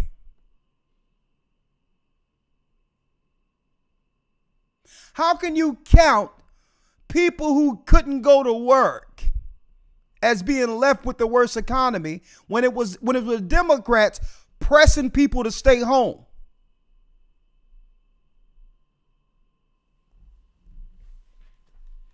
Y'all see that? So it makes us believe that possibly a lot of what we went through with the code was politically driven.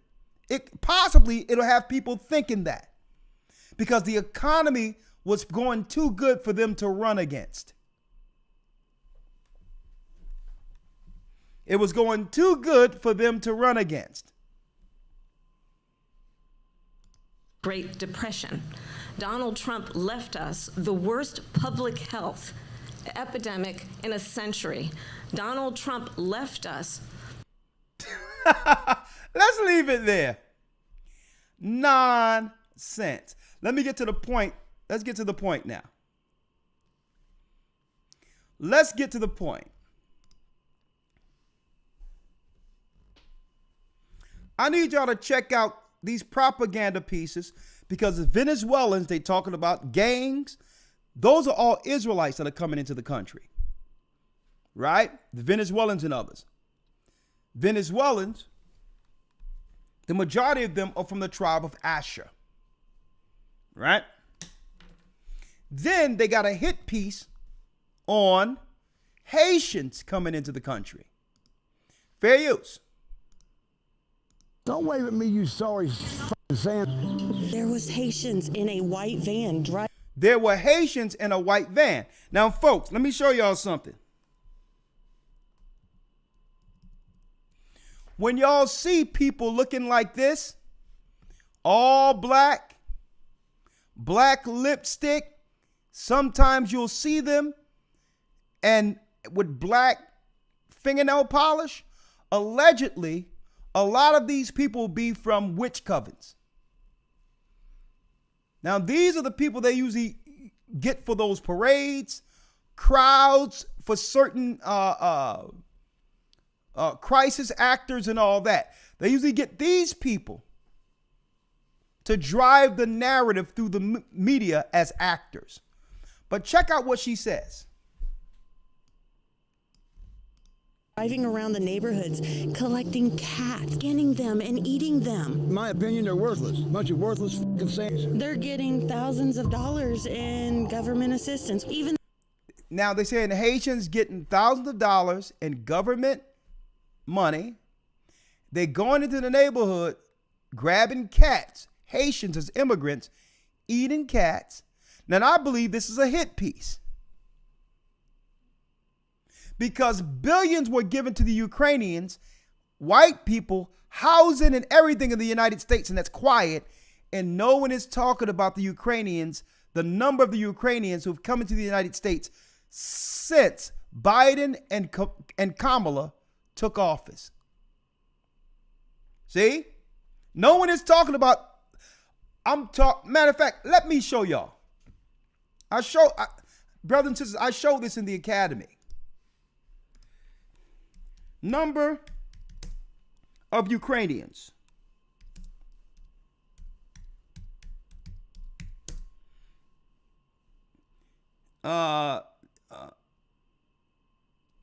Invited to live in United States. Folks, I showed this.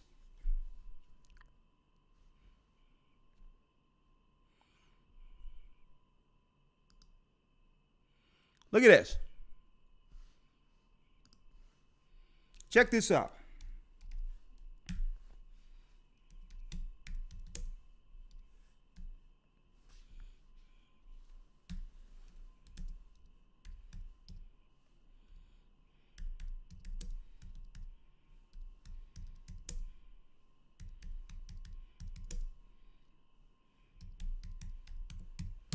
Look at this.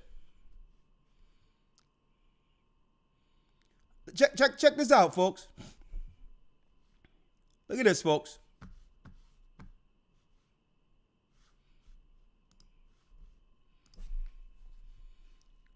Look at this.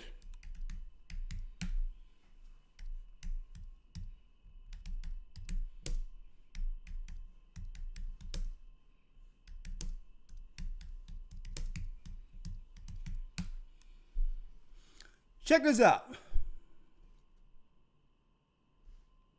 You can't make this up.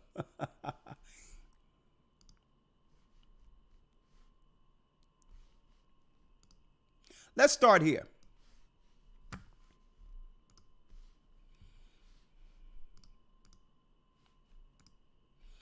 The United States has accepted various numbers of Ukrainian refugees since the Russian invasion of Ukraine in February 2022. Now, this was during Kamala time, including 1,610 in fiscal year 2022, which ended on September 30th, 2020, 34 in July 2024. Now, check this out. The most Ukrainian refugees arrived in the United States in February 22, the same month that Russia invaded Ukraine, pledged to accept 100,000 Ukrainian citizens and others fleeing the Russian invasion. Ukrainian individuals who were paroled in the United States between February 22 and September 24 are eligible for a number of benefits, including settlement assistance and mainstream benefits. That's your tax money, folks. While they say they can't do nothing for you, Ukrainians are getting housing, everything. Listen to this.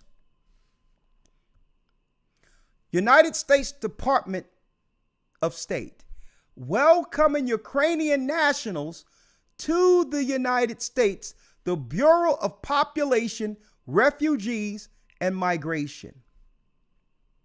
The Ukrainian arrivals through the United States Refugee Admission Program. What do they get? Oh, yeah. What do they get? Housing assistance for Ukrainians. From the Department of California, the same people who just turned down reparations.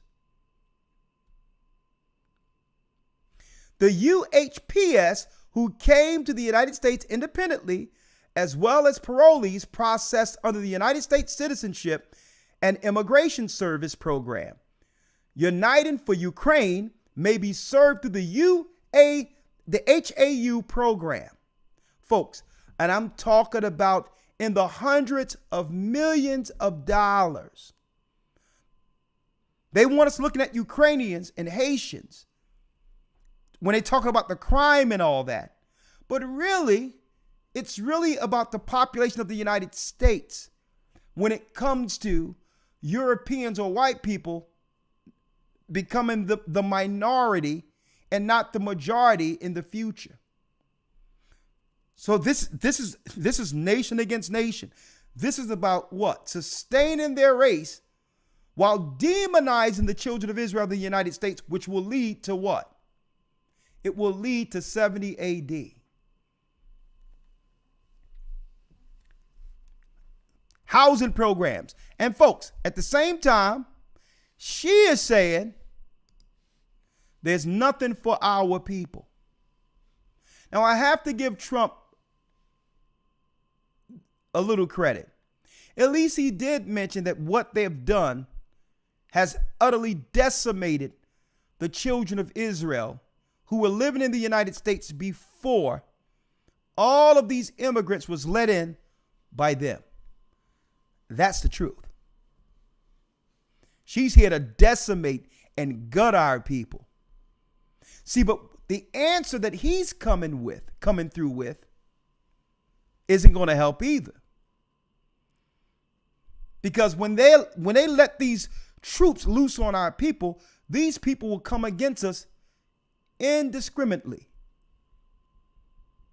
They don't have no ties emotionally to us when they start letting these people into our police force, when they start letting people into our military. And now these are the people that's going to go door to door to find out who's legal and who isn't.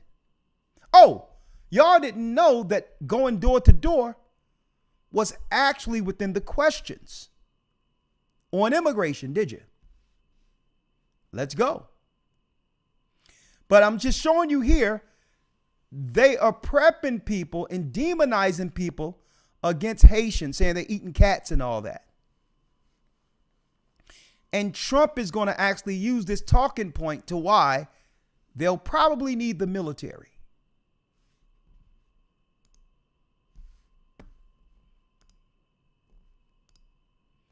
All right. So now let's go. This is a small one. Let's finally get to the root of all of this. Let's get to the root of all this, and let's see what their answer is for immigration.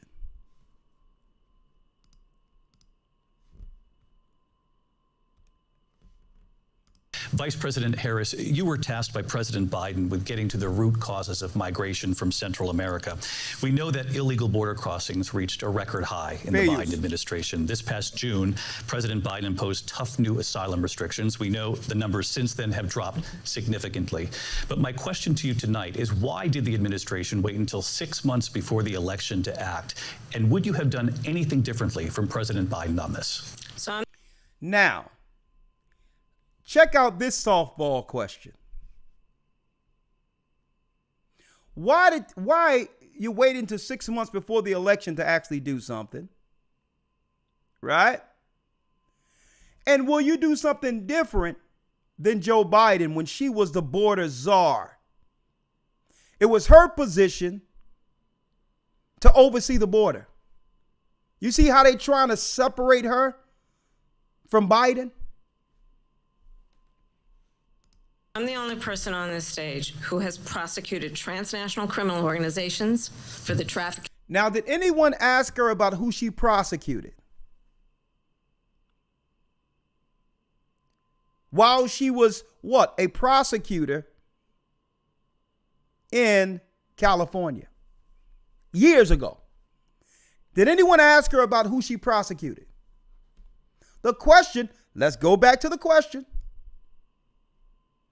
Let's go back to the question. We know that illegal border crossings reached a record high in the Biden administration. Okay, she's recalling what she's supposed to say when they ask her about the border. Her eyes go up, so she's recalling. Vice President Harris, you were tasked by President Biden with getting to the root causes of migration from Central America. We know that illegal border crossings reached a record high in the Biden administration. You see how she's getting her answer ready to deflect? Last June, President Biden imposed tough new asylum restrictions. We know the numbers since then have dropped significantly. But my question to you tonight is, why did the administration wait until 6 months before the election to act? And would you have done? And I have to say, brothers and sisters, with this close-up, I don't know how our people ever received ever even thought in their minds that we were dealing with a sister here.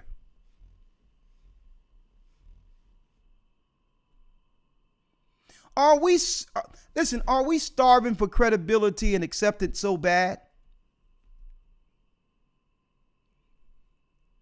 that we'll accept someone who clearly have nothing to do with us? But I digress. It's a whole nother conversation. Anything differently from President Biden on this? So I'm the only person on this stage who has prosecuted transnational criminal organizations for the trafficking of guns, drugs, and human beings. And let me say that the United States Congress, including some of the most conservative members of the United States Senate, came up with a border security bill, which I supported. And that bill would have put 1,500 more border agents on the border to help those folks who are working there right now overtime trying to do their job. It would have allowed us to stem the flow. Why she ain't talking about the the conversation she have had only 2 years ago about it would be inhumane or racist to restrict these people and these children from coming over the border. They were using children and women, but they were really talking about everybody. This was their policy. Of fentanyl coming into the United States. I know there are so many families watching tonight who have been personally affected by the surge of fentanyl in our country.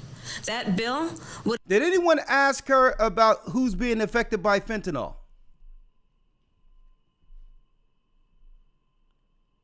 have put more resources to allow us to prosecute transnational criminal organizations for trafficking in guns, drugs, and human beings. But you know what happened to that bill? Donald Trump got on the phone, called up some folks in Congress, and said, kill the bill. And you know what? Oh, so Donald Trump, who's not an elected official, who's actually being prosecuted and charged through all these cases, who's not an elected official, can actually pull more strings to have something happen in the White House than people who are already in the White House? And if that's the case, what is this debate about? If this guy can control things while not being in office, why are you even challenging him? You're saying that he has more power than you. Out of office.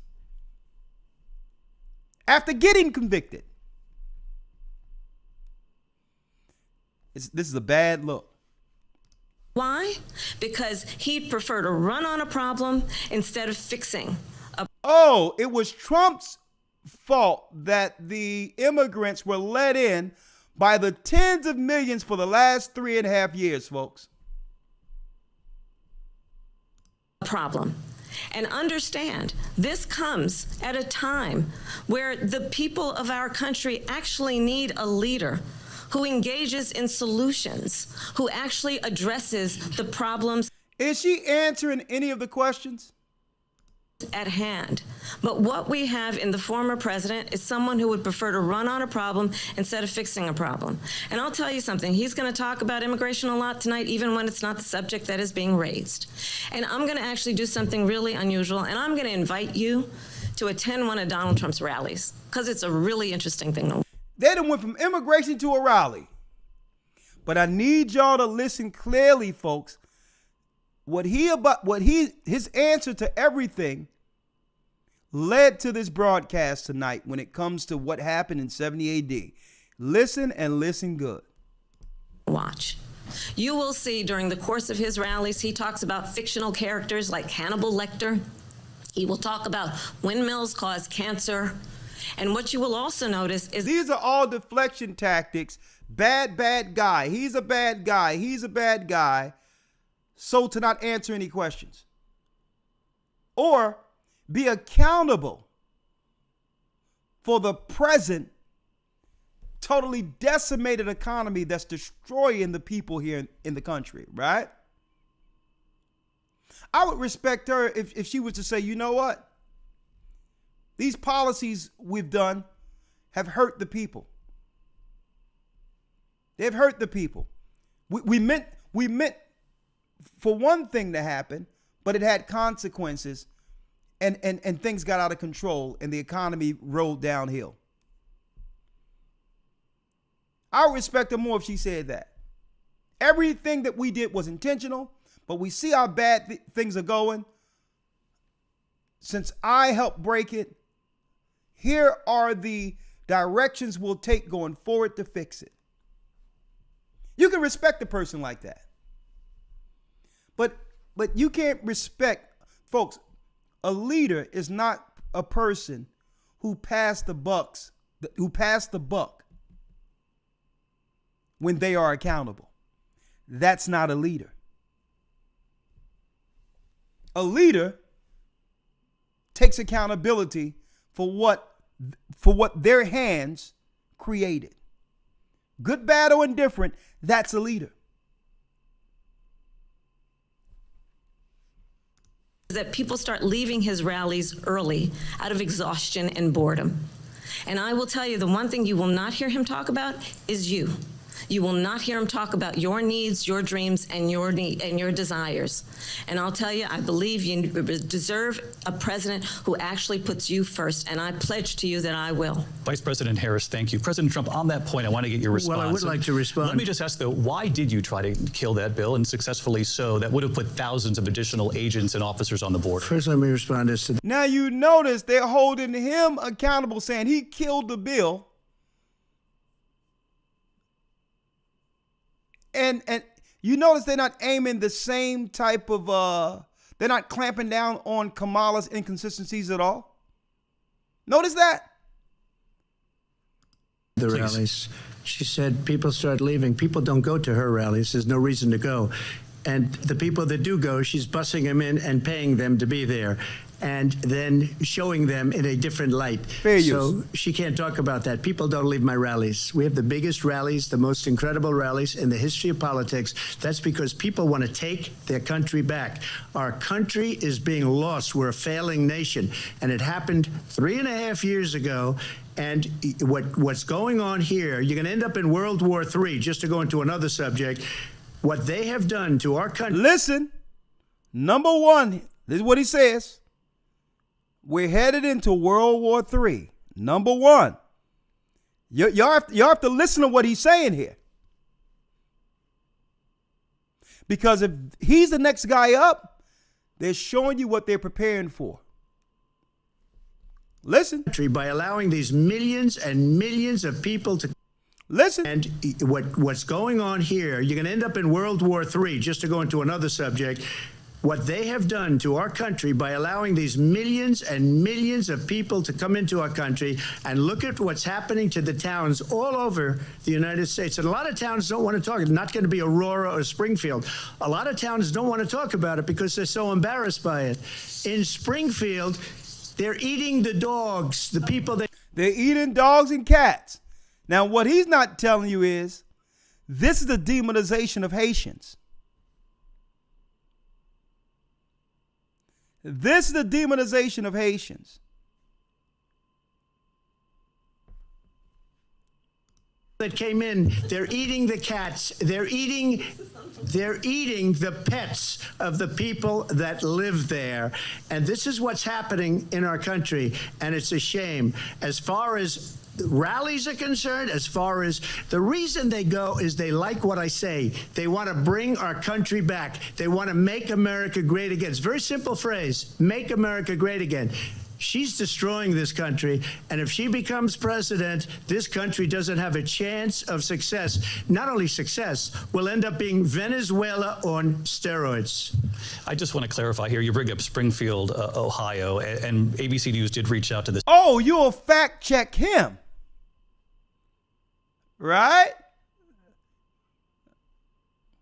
City manager there, he told us there have been no credible reports of specific claims of pets being harmed, injured, or abused by individuals within.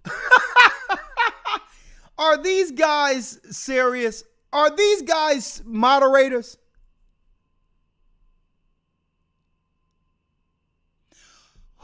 Who's up there debating and is supposed to what? Check Trump for his inconsistencies. Let me tell you, I grew up on the debate team. I've never seen the moderator stand in to debate points and hold someone accountable to what they said. What type of moderation is this? He's fact checking. That's her position, being the opposition to check Trump on his inconsistencies, not the moderator. This is a clown show.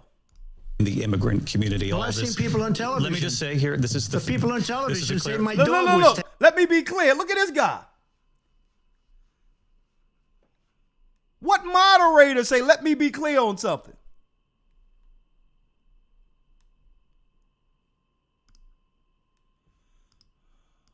taken and used for food. So maybe he said that, and maybe that's a good thing to say. I for still a city need y'all to manager. hear what you're about to say, But though. the people are on television saying their dog was eaten by the people that went there.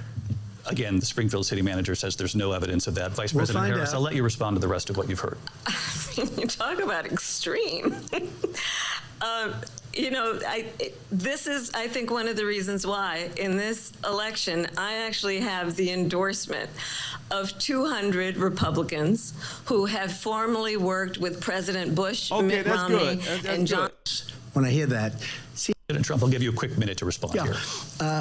Thank you, because when I hear that, see, I'm a different kind of a person. I fired most of those people. y'all. Not so graciously. They did bad things or a bad job. I fired them. They never fired one person. They didn't fire anybody having to do with Afghanistan and the Taliban and the 13 people whose were just killed, viciously and violently killed. And I got to know the parents and the family. They didn't fire. They should have fired all those generals, all those top people, because that was one of the most incompetently handled situations anybody has ever seen. So when somebody does a bad job, I fire him. And you take a guy like Esper. He was no good. I fired him. So he writes a book. Another one writes a book. Because with me, they can write books. With nobody else can they.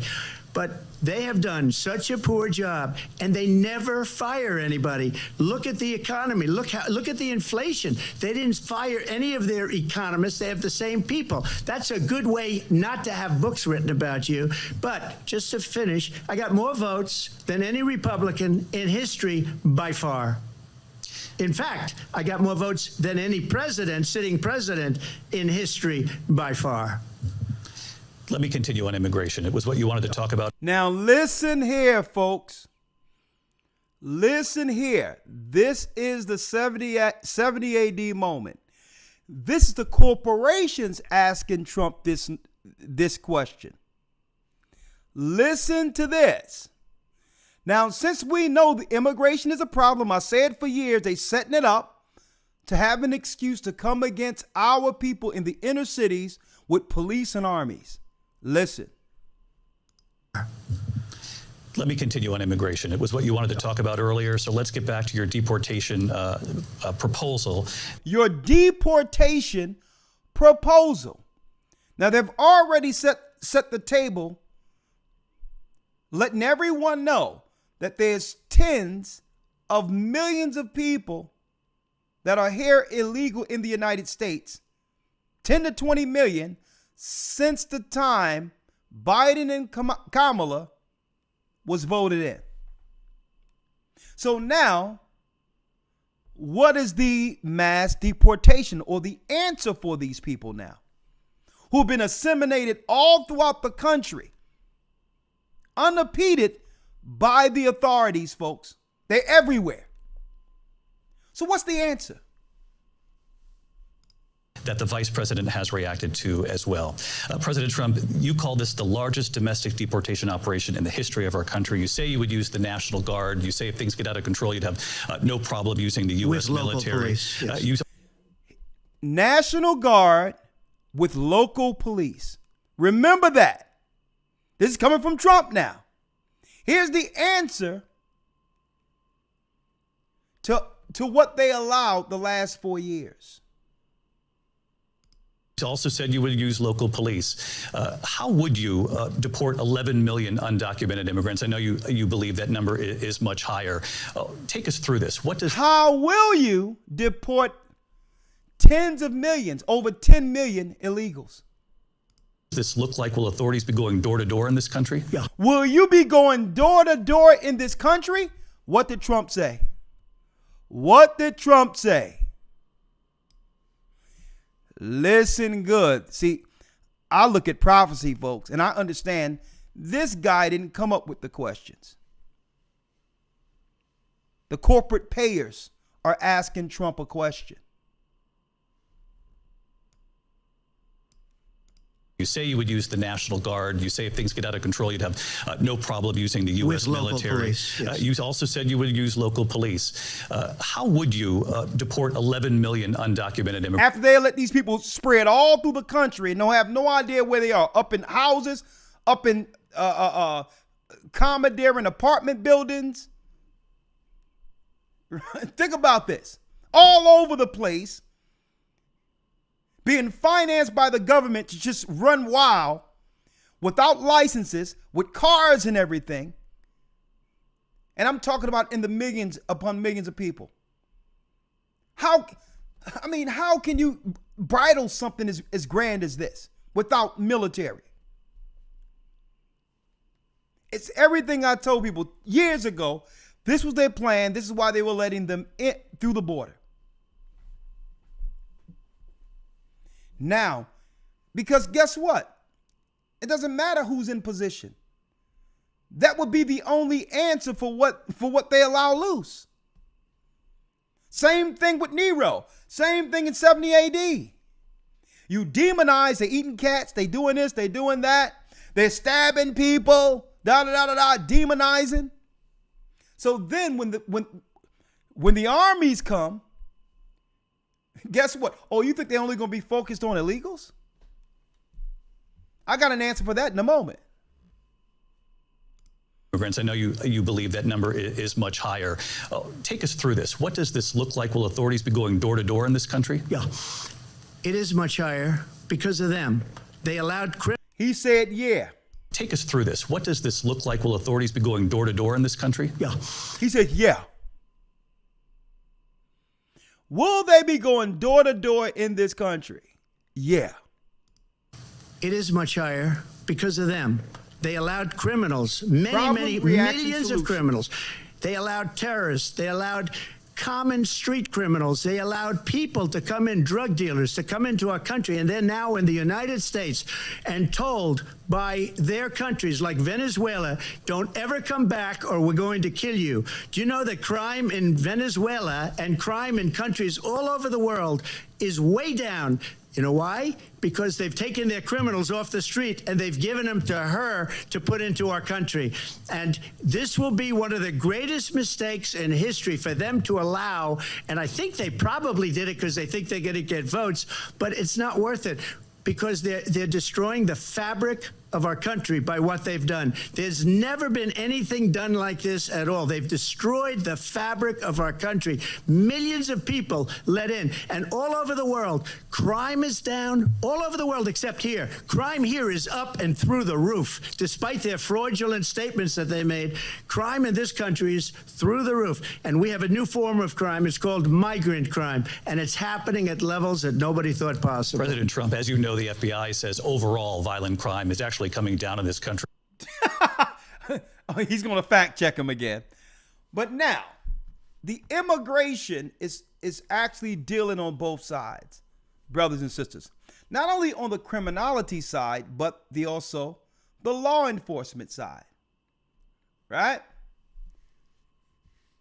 Now, what does it look like when our people no longer police our people? Fair use. Let's see what happened when the football player Tariq Hill was pulled over. What are we seeing? Foreigners policing the streets of the United States. This was the plan, folks. Fair use.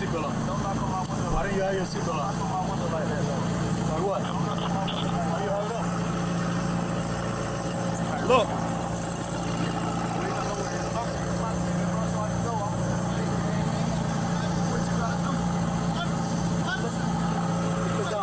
Hey, keep your window down.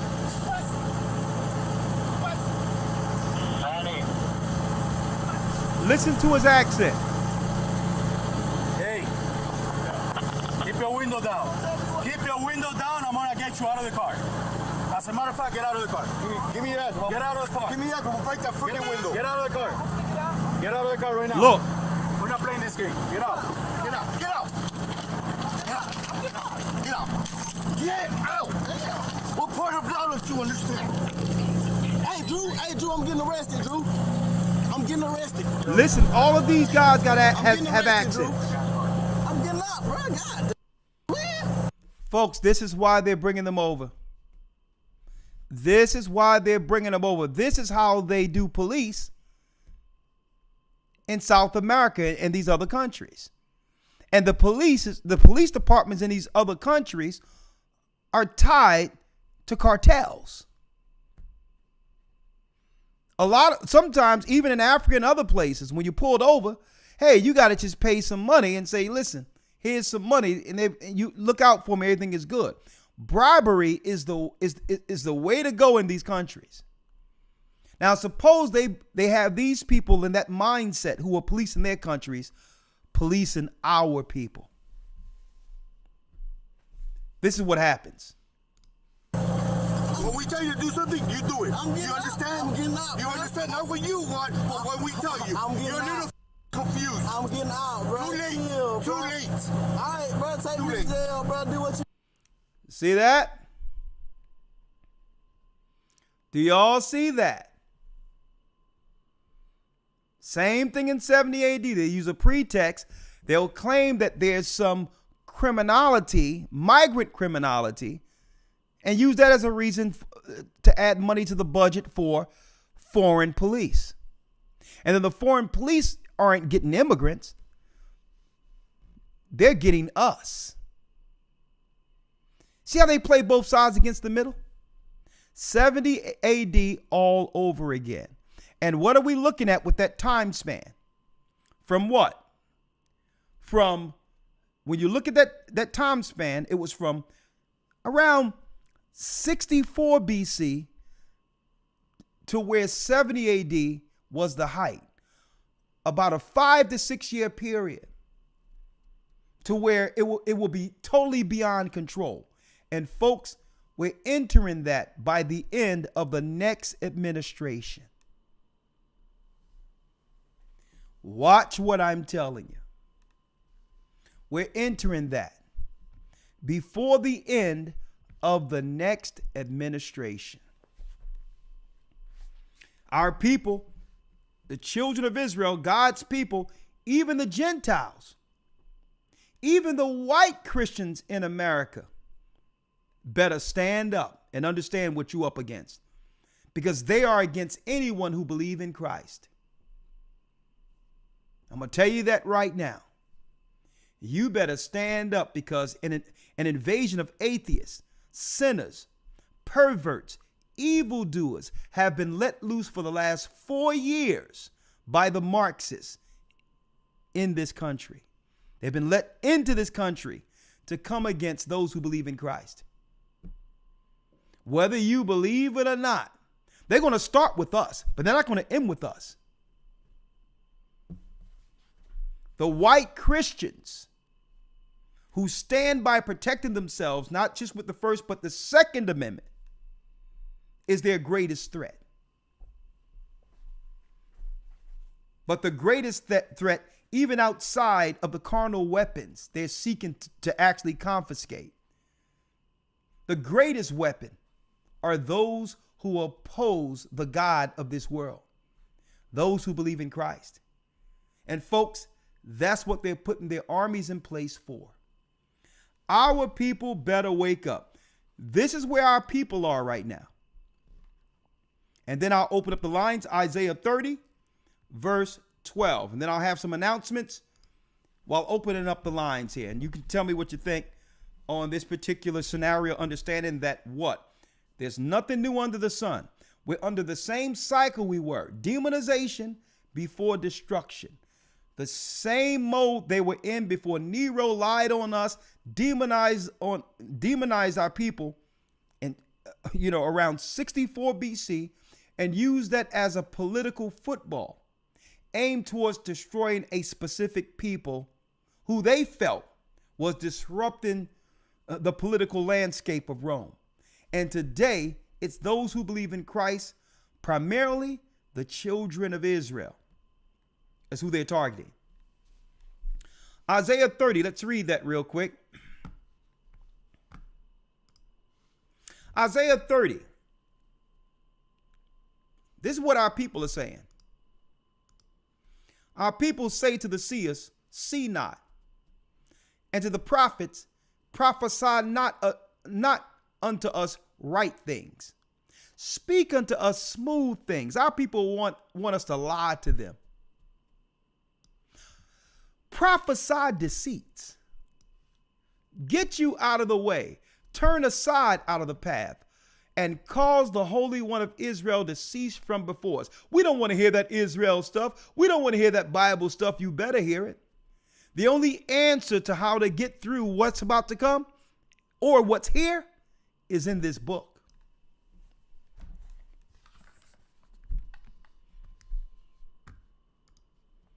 It's in this book. The answer, everything I broke down and understood concerning our people, how they would politically come against us in 70 AD, Christ warned us. It was in the book.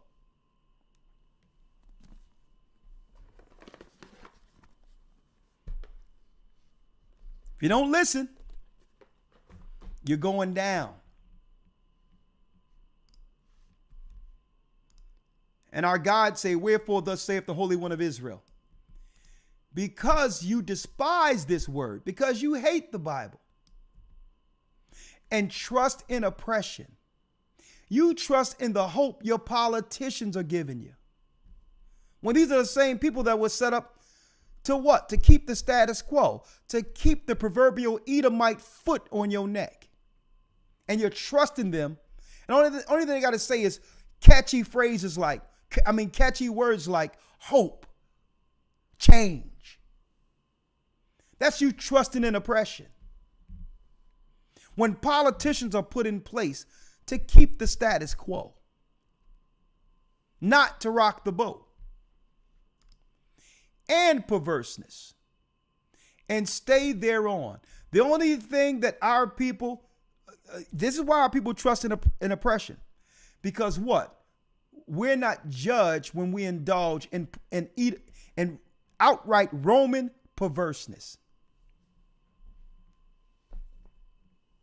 While oppressed, the only enjoyment we get in this is them allowing us to do what?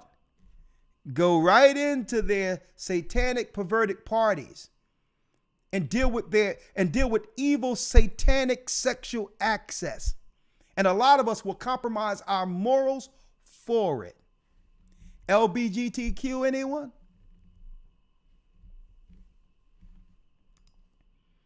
And stay thereon.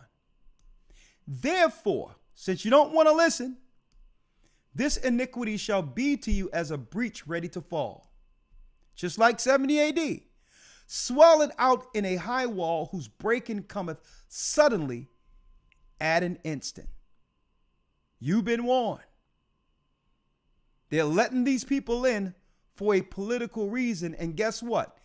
Every stage have been thought out already, just like in 70 AD. And those who oppose the God of Israel and his son Christ and refuse to come under the hedge will be taken like we were taken in 70 AD.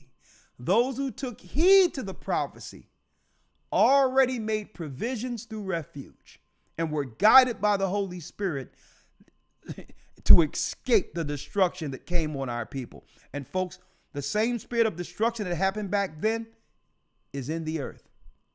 And the only way out, like back then, is also in the earth.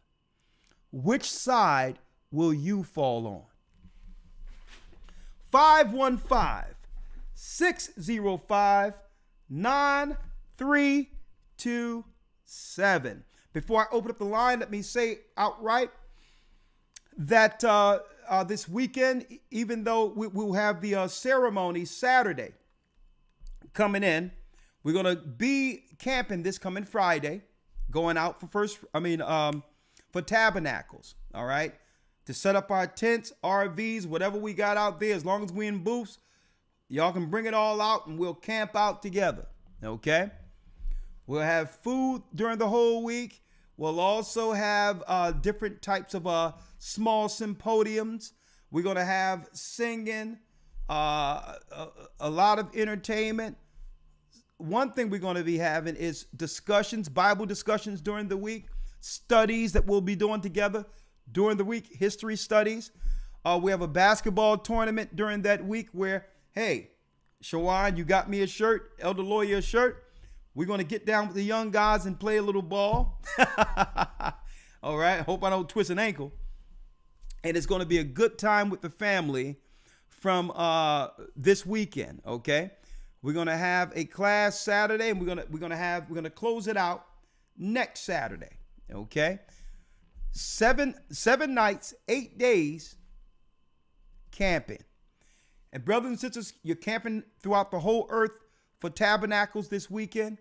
Please be safe, and please leave the grounds how you found them. We're the children of Israel. We're a clean people. Don't be leaving some stuff for other people to clean up. If you bring it, take it. Okay? Wanted to put that out there. All right? So with that, we're in the time of Trump, the 7th month, and I believe what came from Trump's mouth is what the world will experience, especially in America, within the next 4 years. Keep your ear to the ground and keep your eyes on this particular channel as long as it's allowed. You see what they did with Candace Owens, right? So what I'm trying to do is make sure that what we're going to do is all the videos and all that's connected with her that we shown through views and all that, we're moving it onto Patreon and moving it into our archive, because during an election season, everything tightens up and the censorship goes through 1,000. So I have to be very careful to keep this channel. So I don't want anything to happen. So I'm going to continue to follow the guidelines for this channel. But if you want unfiltered, uncensored information where I don't have to bite my tongue, please join the Patreon. Patreon.com/agathering144. And that's where we can just cut loose without having to worry about censorship and all these others. Or we still have time. We got about 2 more months leading up to the election for the Academy. All right. So if you join the Academy, we'll make sure you get the prior lessons, and you'll come into this lesson starting this Sunday. The malignant root. How did men and women become enemies? And we're going to have an open discussion. How did this happen? And how do we bring this together before the second coming? That will be the lesson this coming Sunday. But without further ado, let's open up the lines. Go to historytimes.org to enroll if you want to be a part of the Academy. Again, if these classes help you understand and it helps you walk the straight and narrow and keep you on the path, support the channel. Okay, our weekly classes, $GOCC 144 donate, supports the weekly broadcast like you see here. Okay. Now the old Cash App, Gathering 144 GOCC, is no longer taking donations. Okay. We're going to give you a different one in the future. But the top one you see right here, you can still support through $GOCC 144 donate, or you can go to gatheringofchrist.org under donate, and you'll see other options on how to actually contribute to this work. All right. Now, without any further ado, what say you? I want to hear what you have to say. 515-605-9327. And we titled this on Blog Talk, The New 70 AD. The New 70 AD. All right. So I'm going to call in right now. Okay.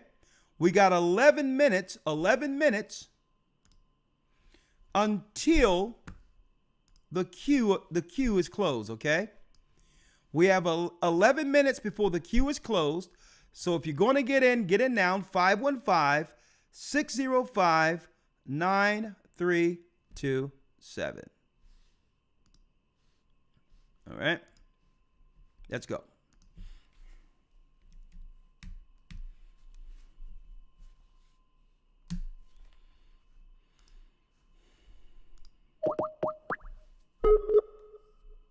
Blog Talk Radio. One moment. Welcome to Blog Talk Radio. Please hold and you will be able to listen to the show. One moment before I take calls. One moment.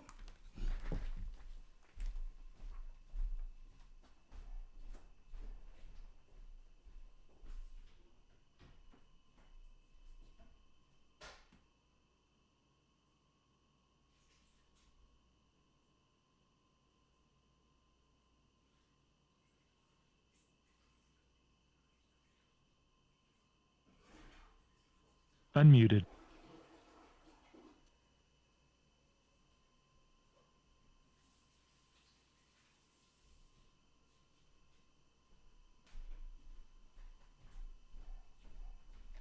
All right, we have about what, 10 minutes in queue. We have 9 minutes. We have 9 minutes in queue. 9 minutes and 25 seconds. So if you have anything to say on the discussion we had tonight, now is the opportunity. We have Auntie B on the line. Been a long time, Auntie B. How are you? I'm blessed. Shalom, Elder. Shalom. Talk to me. I'm seeing things the way it is, and we as a people are highly blessed. So all praises to the Most High for blessing us the way He has. He didn't have to, but He's doing it. Yes, ma'am. So they want us to vote for the two of the evils. There is no lesser evil between the two. So I refuse to vote for either. They don't have a highest name or Yeshua's name, so I'm not voting for nobody. If their name was on there, then I would vote. I'm not setting myself up for their downfall for our people, because that's basically what it is. They're doing it already, but I'm not making myself an easy target for them. Okay. That's good for you, Auntie. Good for you. Also, listen. I mean, is there anything is there anything you've heard that you can actually get behind? I mean, they do everything. No, what I'm saying is they do everything for everyone else and leave our people with nothing. And guess what? The last 4 years have been a straight. They spat in our face the last 4 years. Not only and kicked us. Listen, sister. Not only I'm gonna let you in. Not only did they get voted in off of the backs of George Floyd and our people marching, no soon as our people got them into office, Biden said, "What? The black people had my back, and I'm gonna have your back." And you know what they did? They took a knife and went right in our back. Signed a hate crime. Listen, a hate crime bill for Asians. They refused to give our people reparations. And then they opened up the border and gave all this money, tax money, that our people accumulated while building this country, and gave it to foreigners. That was a straight slap in the face, spit in the face. And if anybody... And the alphabet people. Yeah, they gave money to the gay people, to the Ukrainians. They gave it to they gave it to Israel. And now the Palestinians are protesting because they want a bag. So the whole deal is, listen, is there anything? Voting is a transaction. So even if there were two evils, but one said, you know what? Even Pharaoh allowed us to borrow from the Egyptians to get paid on the way out. Okay? So Pharaoh was evil, but you can still do what's right by the people who made your country. And that's the issue. But now, if you make a personal choice not to do that, you know what? With you and your forefathers dying for the right to vote. Well, guess what? What else is encompassed within that vote? The right not to. So the fact that you've taken that right and not utilizing it speaks volumes too. You can speak without voting by not doing it. So, but I'm just saying, even if you wanted to, what are you getting for it? But go on. Yeah, he said he'll have our back. He got our back to throw us on the ground and walk on us or stab us and say, take that, take that, take that. I got you where I want it. Take that. Oh, no Diddy over here. Come on now, girl. What you been listening to? All right. Let me go to the next call now, Ani. But I'm with you. Okay, Elder. One thing, can you please give me a call after the show? I have something of very importance, dire importance. I need to talk to you about. I can't do it tonight, sister. Here. I can't do it tonight, but I guarantee you, I will definitely call you tomorrow, Ani. Please do. Please do. It is very important that you will do. Okay, hold on. Okay. Tawada. Hold on. Before you hang up, I'm going to put your number down in front of me. So I'm going to put it on a sticky. Okay.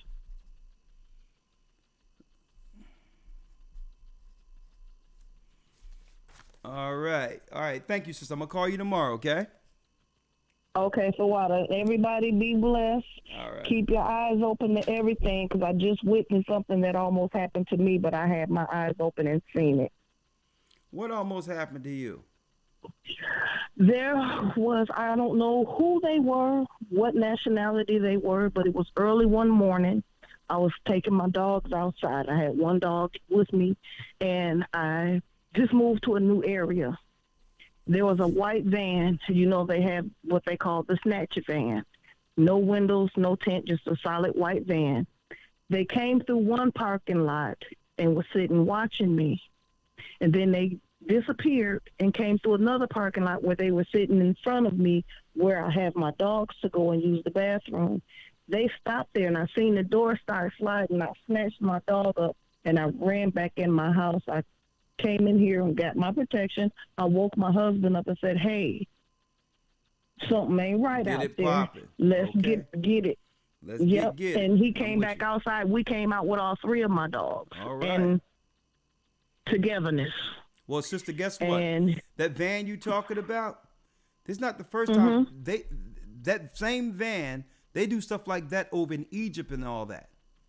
So believe it or not, a lot of these foreigners are in connection with the black market for allegedly getting to get organs and all that. So believe me, we're nothing more than a piece of meat for some of these people who've done this back home. So I'm so glad you're safe. I wasn't gonna be one of them. Okay, hey, that's why they come up with all these little drills and all that as a pretext to try to disarm citizens. But I'm gonna let that be. I'll call you tomorrow, okay? Okay, thank you. All right. Have a blessed night. I'm so glad you're safe. Bless you. All right. We have Brother Kayem. Shalom, Elder. Shalom, sir. How are you? All right, pretty good, sir. Double honor to you, sir. And again, Elder, we just talked about this a few years ago about, because I'm glad you brought it up, about they're talking about certain magazines, the children of Israel. But, they was letting in the other nationality, what's that, the Ukrainians and all them? Yeah, they're not saying, you notice they're not putting no negative at all on Ukrainians. Ukrainians are just coming through. They just sneaking through with no fanfare. And it's intentional. And guess what? Ukrainians are getting serious housing. I'm talking about they getting whole neighborhoods built for them. And I'm talking about very nice suburban housing. And you'll never know they're Ukrainian until they talk with you. I'm gonna tell you, right up under the radar, they getting everything. But yet our people are the ones demonized. So check that out. That's racist in of itself. But go on. Definitely, sir. And it's like, I was thinking about Jeopardy, right, Elder? So I was like, you know what? ISIS, Taliban. And then I said, hold up. You got people taking over apartment building, and you got lies being spread about eating dogs. I'm like, hold up. If we in America, aren't we used to these type of agendas of placing certain people and making it seem like it's all people? And then making because it's like they talking about they taking over apartment building, but it's like, of course you're gonna have a few bad apples, what I mean. But the whole thing is the demonization of our people, and they want to turn everything against our peoples. But the whole thing is, Elder, what I've learned and all the lessons I've learned watching watching everything that you and leadership brings, Elder, the Most High is going to turn it around and have these people know who they are. They're going to get out of the Catholic Church. They're going to get out of the spirituality. And a lot of these people that are coming in is going to be a part of the awakening. So, all praises to Elder. I can see that. But they spreading a wide net so they can justify raiding people housing and all that without any pushback. Because what has been in front, guess what? One of the biggest obstacles, brother, has been for them is the Constitution, right? So how can you actually just undo the Constitution when it comes to, you're not supposed to be able to go into someone's property without probable cause. But now you can just, if you spread people everywhere, you can now kick down doors, violate their constitutional rights, and say, "Oh, I thought there was an illegal up in here." See? So the biggest obstacle was getting around the Constitution. But if you flood the earth with illegals who don't have constitutional rights, you can use that as justification to actually undo probable cause. I mean, they're very slick. But thank you, my brother. All right. Elder, real quick. Look into the Hell's Angels. They're supposed to be talking about how they're going to go ahead and fight against the Venezuela. So it's a story on that. Look that up, Elder, when you get an opportunity. I'm going to look it up. Hey, so much for you. Hey, listen. I'm going to look it up. But, hey, nation against nation. Hey, they can knock themselves out. Listen, I'm in it. I'm not in it. I'll be praying. Yes, sir. My brother. Sir. Love you so much, sir. Thank you. Thank you, my brother. All right. Yes, sir. Shalom. Great call. Shalom. Shade has a comment. How you doing, Shade? Hey, my brother. How you doing, Elder? I am blessed by the Almighty. How you doing, Shade? Amen. I'm in California, man. I've been following you for about 6.5, 7 years now, and man, I've learned a lot and definitely seen a lot. In California, man, is woo. And you talking about just immigrants coming in. Where I'm from the Bakersfield area. I'm not sure if you're familiar with that, but that's between Los Angeles and Fresno, California. Okay. And man, the East Indians, Pakistanis, I'm talking about, are packing this area up. You can see how they're piling people, and this is an area that, the city is growing still a lot. And you can see a lot of immigrants coming in, and like you said, you don't even know they're immigrants. With the East Indians, you can, but there's Ukrainians and different people that are coming in. You don't even know. I'll be in the market, buying something with my wife and my kids. I look over and I hear a foreign language. I'm like, man, I just thought they were, regular white people, man, but they're speaking different languages in that. So I can see that surrounding us, and a lot of people right now politically are getting caught up in this whole political campaign, but it's poison either way. And really, if you black and you believe in Christ, you should not even be thinking about voting in this. After the historical things that's happened, and nothing has happened for us. Nothing has been done for us. There's too much information. You can click Google right now and find out too much information. It's just foolish to be caught up in this voting thing. And like I said, I'm glad. Let me ask you, the people around you, our people in California, do they recognize this? Do they recognize the landscape has changed and what that means for them going forward? Are they talking, at least? Are they talking about, about what's going on around them? You'll hear talks, just small little enclaves. Most of the, our people here in California, they're so concerned with, having rights. We're talking about rights that we've been had these rights, right? So the whole campaign here is, freedom to do whatever you want to do as I please. And, the campaign is real hard here on, my body, my choice, right? So you get a lot of people now, women and men, that are really backing this. I'm like, that shouldn't even be an issue. First of all, if you're a Christian, you should definitely not even be supporting that at all. But you'll hear talks where people are like, man, but it's really through economics. So it's prices, complaining about prices and taxes and things like that. But you really don't hear people really talking about, on, just on the spiritual side, right? Following Christ and having the answer. It's like everybody knows the problem, but they're not recognizing the solution. Well, check out how backward things has gotten. You have our people who are predominantly Christians saying, "My body, my choice," and we're Christians. Yeah. You have gay people who cannot naturally have children saying they want children and are adopting children. How backward is that? The same people, right? Think about this. Our people who are Christians saying it's okay to get rid of our children through abortion.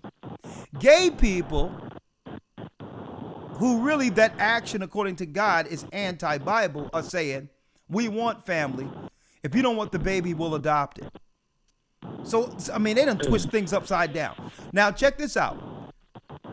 When we get in a relationship, a man and woman, I hear this stuff from not just women, but men, that we're partners.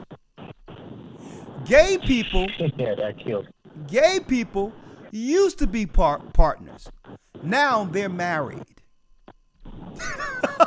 Look at the role reversal. Where through this social programming, we've taken on their verbiage, and they have taken on the righteous verbiage. We strive to be partners. They strive to be married. We strive to get rid of our children. They strive to adopt them. Boy, have Satan turned this world upside down. And I'm going to be talking about that this Sunday. Thank you, my brother. Wow. That's, man, you laid it out right there. And I just wanted, just one more comment, Elder. And I work in a public school. I've been teaching for 14 years now.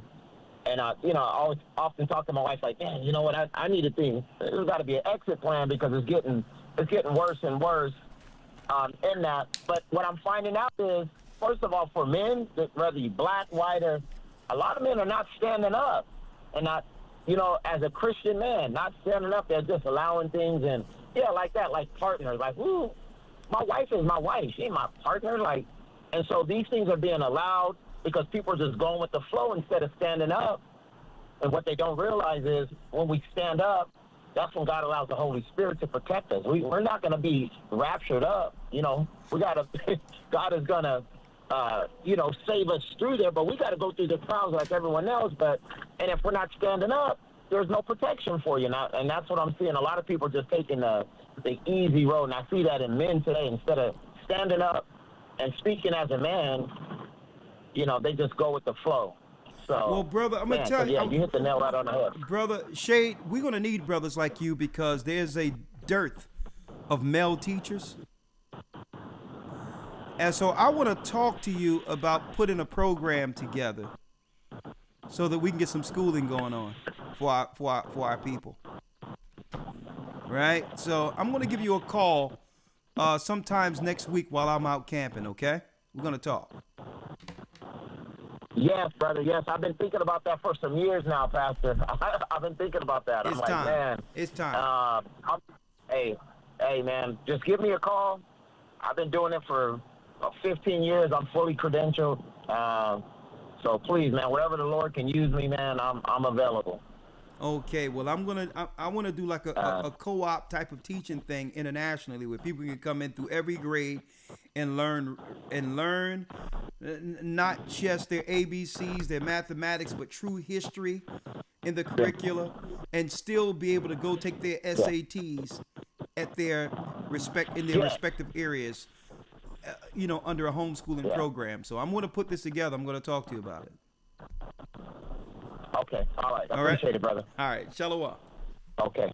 All right. Stay blessed. Shalom. All right. Okay. We only got a few more moments before the broadcast is done. I'll take the last few calls and then we'll wish you all Godspeed until this weekend. Eunice has a comment. So what I'm going to do is I'll probably get some data on how many teachers we have internationally and get a data sheet on that to be able to reach out to people, to begin figuring out how we can put this together with teachers. Okay. How you doing, Eunice? I'm doing well. How are you doing, Elder? I'm doing well. I'll be taking a list for teachers very soon, so be looking out for that, y'all. Talk to me, Eunice. For some reason, I get nervous every time I talk to you, but Shalom. Shalom. There's no need to get nervous. I'm your brother. Talk to me. I will kind of piggyback on what the Ox said before. It's crazy. If you go back to many, many years ago, about Central Park in New York? Yeah. Actually, there used to be a black community. I know. They were thriving there, and the people of Manhattan wanted a park. And guess what? The place where the black people were, it seemed like a great place to put a park. But they couldn't just force the people to leave. So they did something called eminent domain. Which kind of forces you to go, even though you don't want to go, that's their property. But hey, you know how it was for us back in the day. Okay, so they always found a way to get what they wanted. Mm-hmm. Well. So you know what's wild to me? Not that I could care less. How they've used media to pin the Central Park Five and what happened to them on Donald Trump. It's kind of crazy to me. It's like they've always tried to pin Donald Trump as the bad guy. Listen, I'm just saying though, Donald Trump has the prosecutor was a Democrat. The judge was all these people were Democrats. It was a Democrat city, New York. So he took out an ad after one of the young guy's father got him to actually confess to the crime. So after a confession, Donald Trump put that in the newspaper. I mean, I'm just saying the media, it's like Malcolm X said, be careful with that liberal media. It can have you hate the oppressed and love the oppressor. It can flip things around through media. It's magic. And at the same time, Trump was beloved by everyone out there back then. Michael Jackson and everybody, no one blamed him at all for putting that out there at that time. And see, you have to be old enough to understand, like you and I back then, what was going on, to understand how ridiculous that Central Park documentary was. And I'm going to tell you straight up, that was a Democrat hit piece that they put out at a certain time to do what?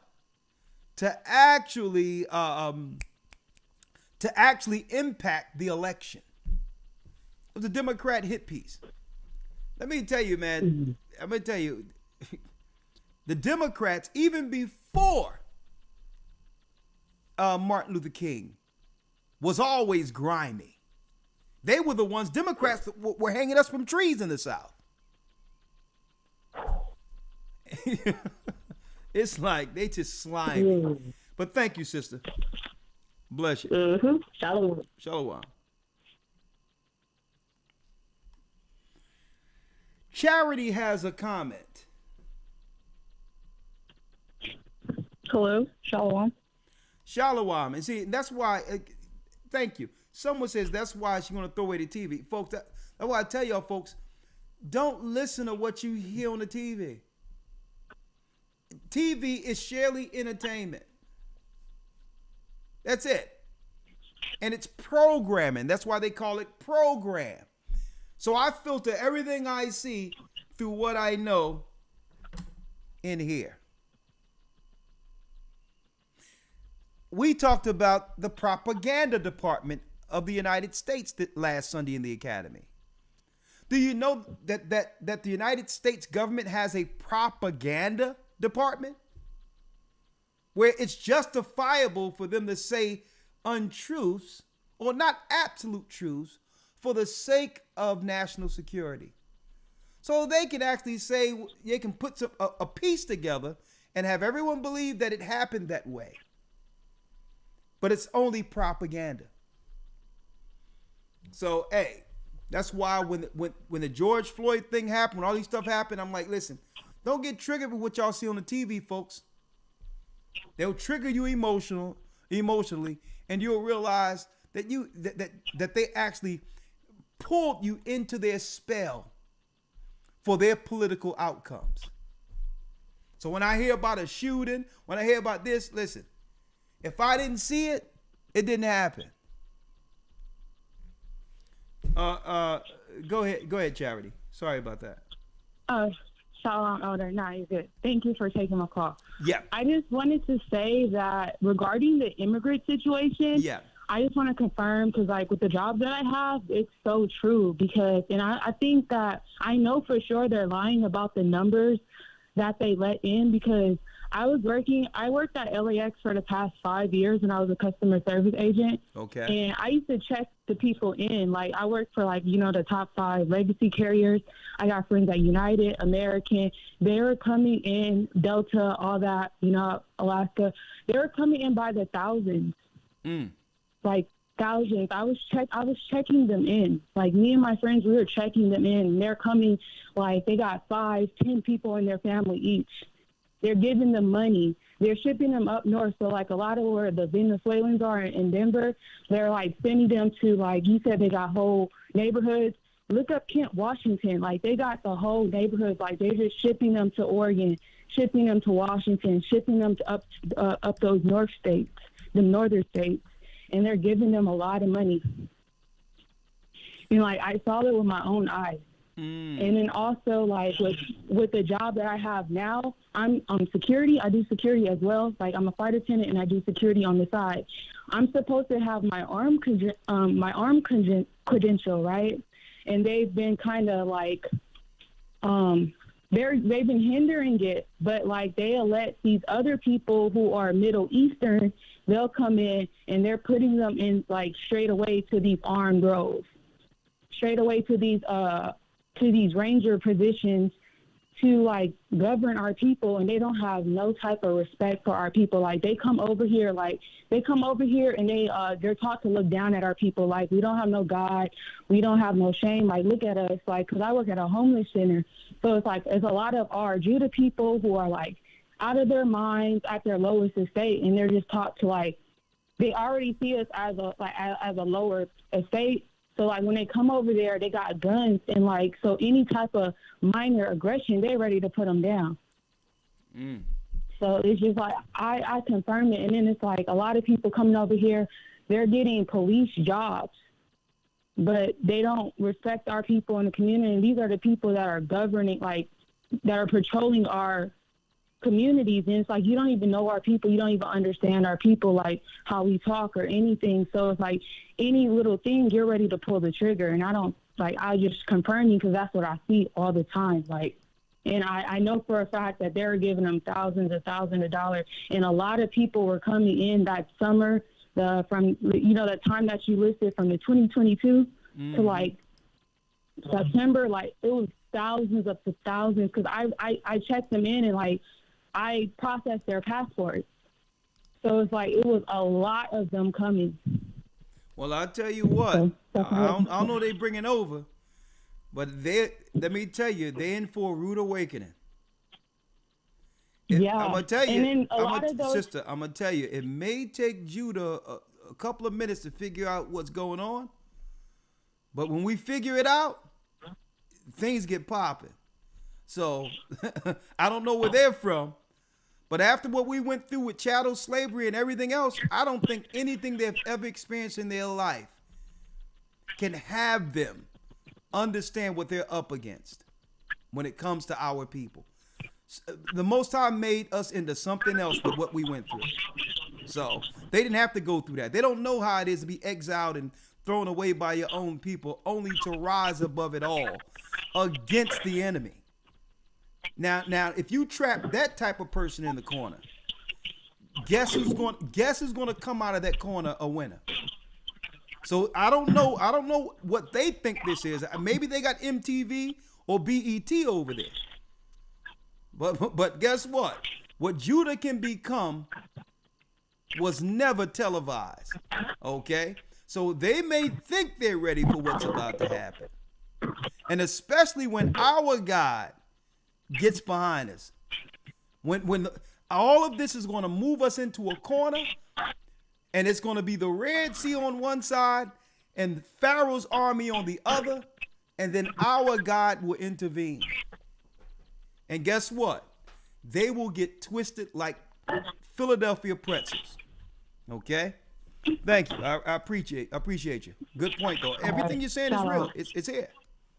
It's here. Yeah, I see it. Like, I see it every day. And then, like, a lot of those squatter incidents, you say, like, because, you know, you can't really tell that they're different from the Edomites until they start talking. Yeah. I watch a lot of the ring camera footage. A lot of the people that we're having squatters, the squatter situations with are, like, immigrants.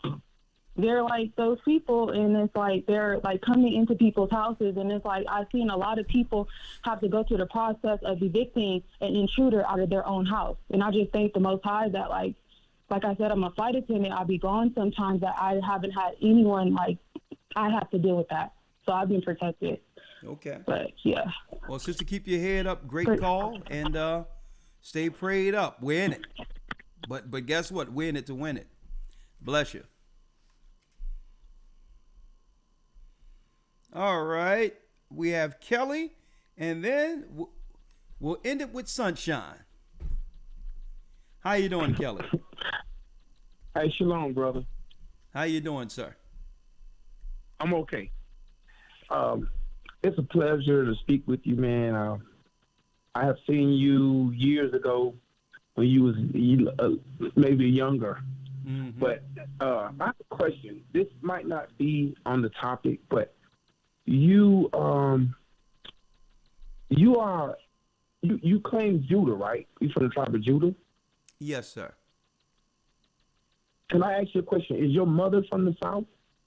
Yes, my mother's from North Carolina. My father's from Virginia.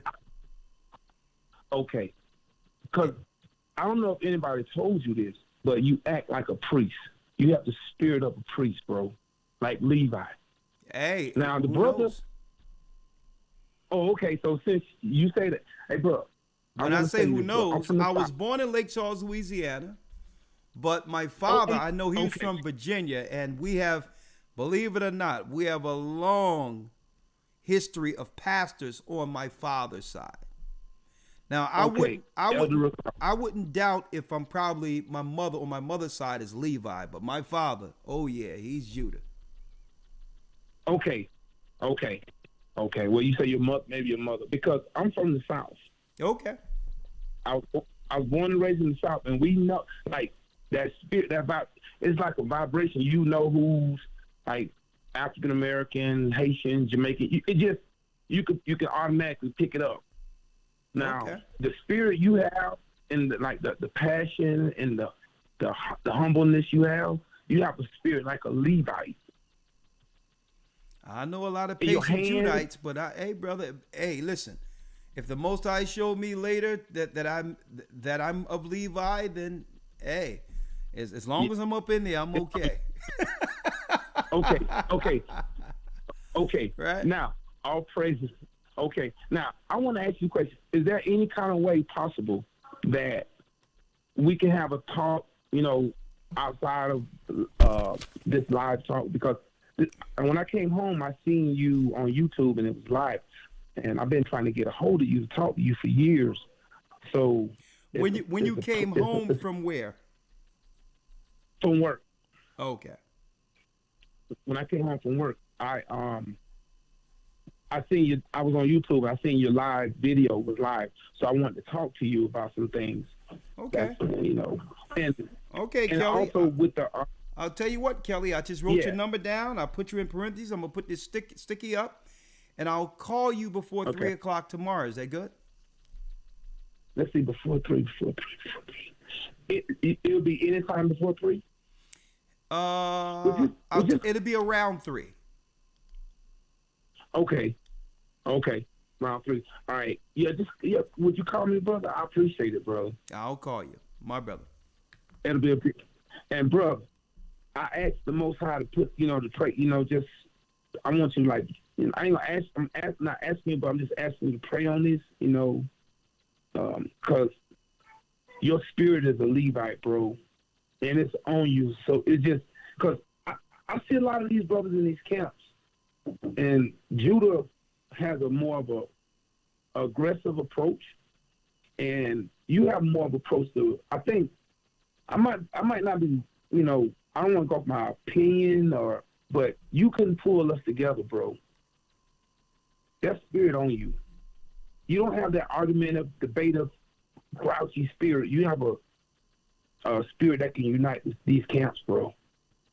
It's on you, bro. Well, and brother, I appreciate it, brother. All praises be to the Most High, but a lot of what you see is through time and experience. Okay? Mm-hmm. So it's a lot of work, study, time. But if you would, you know what? I wasn't that bad in my 20s, but on the street, I used to tie fire to them in my early 20s. But I was still patient, and it comes with how you're raised too. So listen. Christ is from Judah. Christ was patient. Christ was a loving man. He wasn't impartial. He judged equitably. So I mean, hey, Martin Luther King, he was Judah. That's one of the smoothest men in the history of this earth, in our current time. So I don't know, but I'll tell you what. Hey, if I'm Levi, I'll take that 100%. Because Levi, let me tell you, Levi, when Levi is in the spirit, let me tell you, Levi is cold. John the Baptist, and you have the sons of Zadok. Let me tell you, Levi are nothing to play with. And I'm talking about when they're on the righteous side. Yeah, you can't even mess with them when they're in the dark side, because they deal with that on another level. But when they're on the righteous side, man. But thank you, brother. You don't sense that, brother? Huh? You don't sense that a little bit? Brother, Maybe listen, brother, listen. The only thing I am is a servant. And I never go into, if I'm Judah, Levi, I think I'm Judah, but I can't focus on that. I got work to do. Yeah. Right? And Christ, let Christ straighten that out as it goes. But I'm here to work. Okay? And okay. I'm here to work. I got some work for you. Okay, we'll talk. You gonna call me? Didn't I say I'm gonna call you around 3? All praises. My brother. All right. All right, Elder Bakar, all praises. All right, my brother. All right. Okay.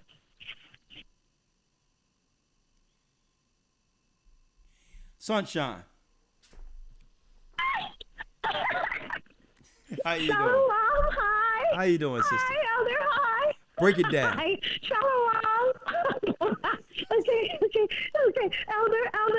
Wow. There's nothing new under the sun. Back belly inside, we are seeing the same tactics used during the time of Nero realized in the world today. And just as the walls encroached and strengthened against us, putting us in them, from that same time, we're feeling the same pressing in on Israel now, though in similar and different ways. They're creating artificial scarcity, just as before, lessening access to food, available and appropriate housing, medical care, and any essentials. And they're now using borders that are physical, legal, or even invisible to herd the poor into spaces that would make the people easy targets. Israel is being used against Israel, others against others, and all against Christ and and those for Christ, just as prophesied, nation against nation, kingdom against kingdom, and realm against realm. And the setup is clearly shown according to prophecy, just as was stated tonight. Many are in a frenzy, running confused in the earth as blind madmen, led by media and every wind of doctrine, New Age, and they are straight brazen against us and souping us in this Babylonian melting pot to eventually create the boil over, fanning the flames that make us who we are, spread across the world, only to dissect us and our strength into various groups, whether it is fake nationalities or sexual communities or political viewpoints. They do this all and then abandon us as crabs in a bucket, dog eat dog, watching the wreckage of their devices against us fall into these masses or graves. But regardless of the tactics used against us and the blatant disregard and disrespect that they have, and they've shown to the children of Israel, and especially Judah, the neck, and tricks given to us from smiles and collard greens to pledge tax cuts. We who were once blind with the rest are now pulled out of the world by Christ by grace, and can now see by the grace of Ahia. We can see what's coming from a mile away. And because we have the word and our teachers, we know that we can navigate the changing terrain and dodge and weave and realize when or how we're being used and against one another, Jew or Gentile in Christ. And the path we free will choose to walk is like none like theirs. And by grace, we company with those of like mind. And by his grace, we are ready and we're born to do this. Oh, so we will shucks, take now. every righteous step. You got it. There it is. By grace from the Most High. Oh, yeah. We're ready. We were born ready. We were born ready. Sunshine, I did receive. We were born ready. Oh, yeah. Oh, Lord have mercy. Hey, sister, I received your USB thumbnail. I think you got songs on there, right? Yeah, there. Okay, I'm going to listen to it. I'm going to see what skills you're bringing, all right? Well, thank you. I may play a few of your songs soon. All right. That concludes our broadcast. Praise the Most High. Praise the Most High. We're born ready. Oh, we're born ready. There it is.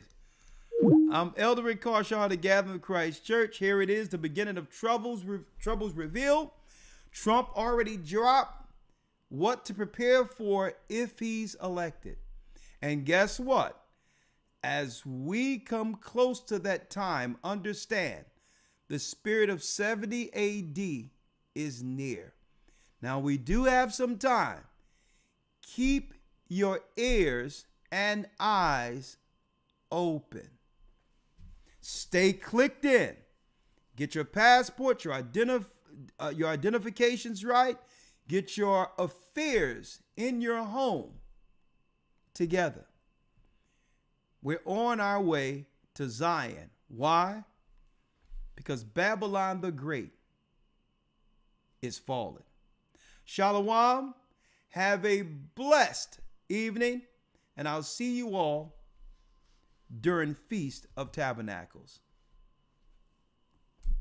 We're the children of Israel, and we're back. Have a great night.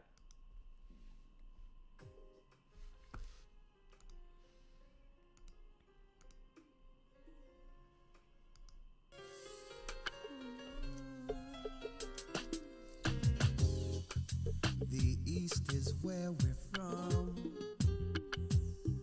The 12 tribes of Israel. In 721 BC, the Assyrian king, he took us down, we fell. With a great escape, we went through the Euphrates. The Lord held the water still. To a land where no mankind dwelt, we went. The 12 tribes of Israel. That's who we be, Manasseh, the Cubans, Ephraim, from Puerto Rico, Naphtali from the Osir of Hawaii, back is right, yeah. Zebulon from Panama, Gad, the North American Indians, Simeon, the Dominicans, our highest gathering is Israel. The Arabs and Africans told us at gunpoint to gather our wives and children and sold us. In the belly of these great ships we traveled in fear. By the rivers of Babylon we found our brothers here. Gather us in Colombia, Reuben from Australia,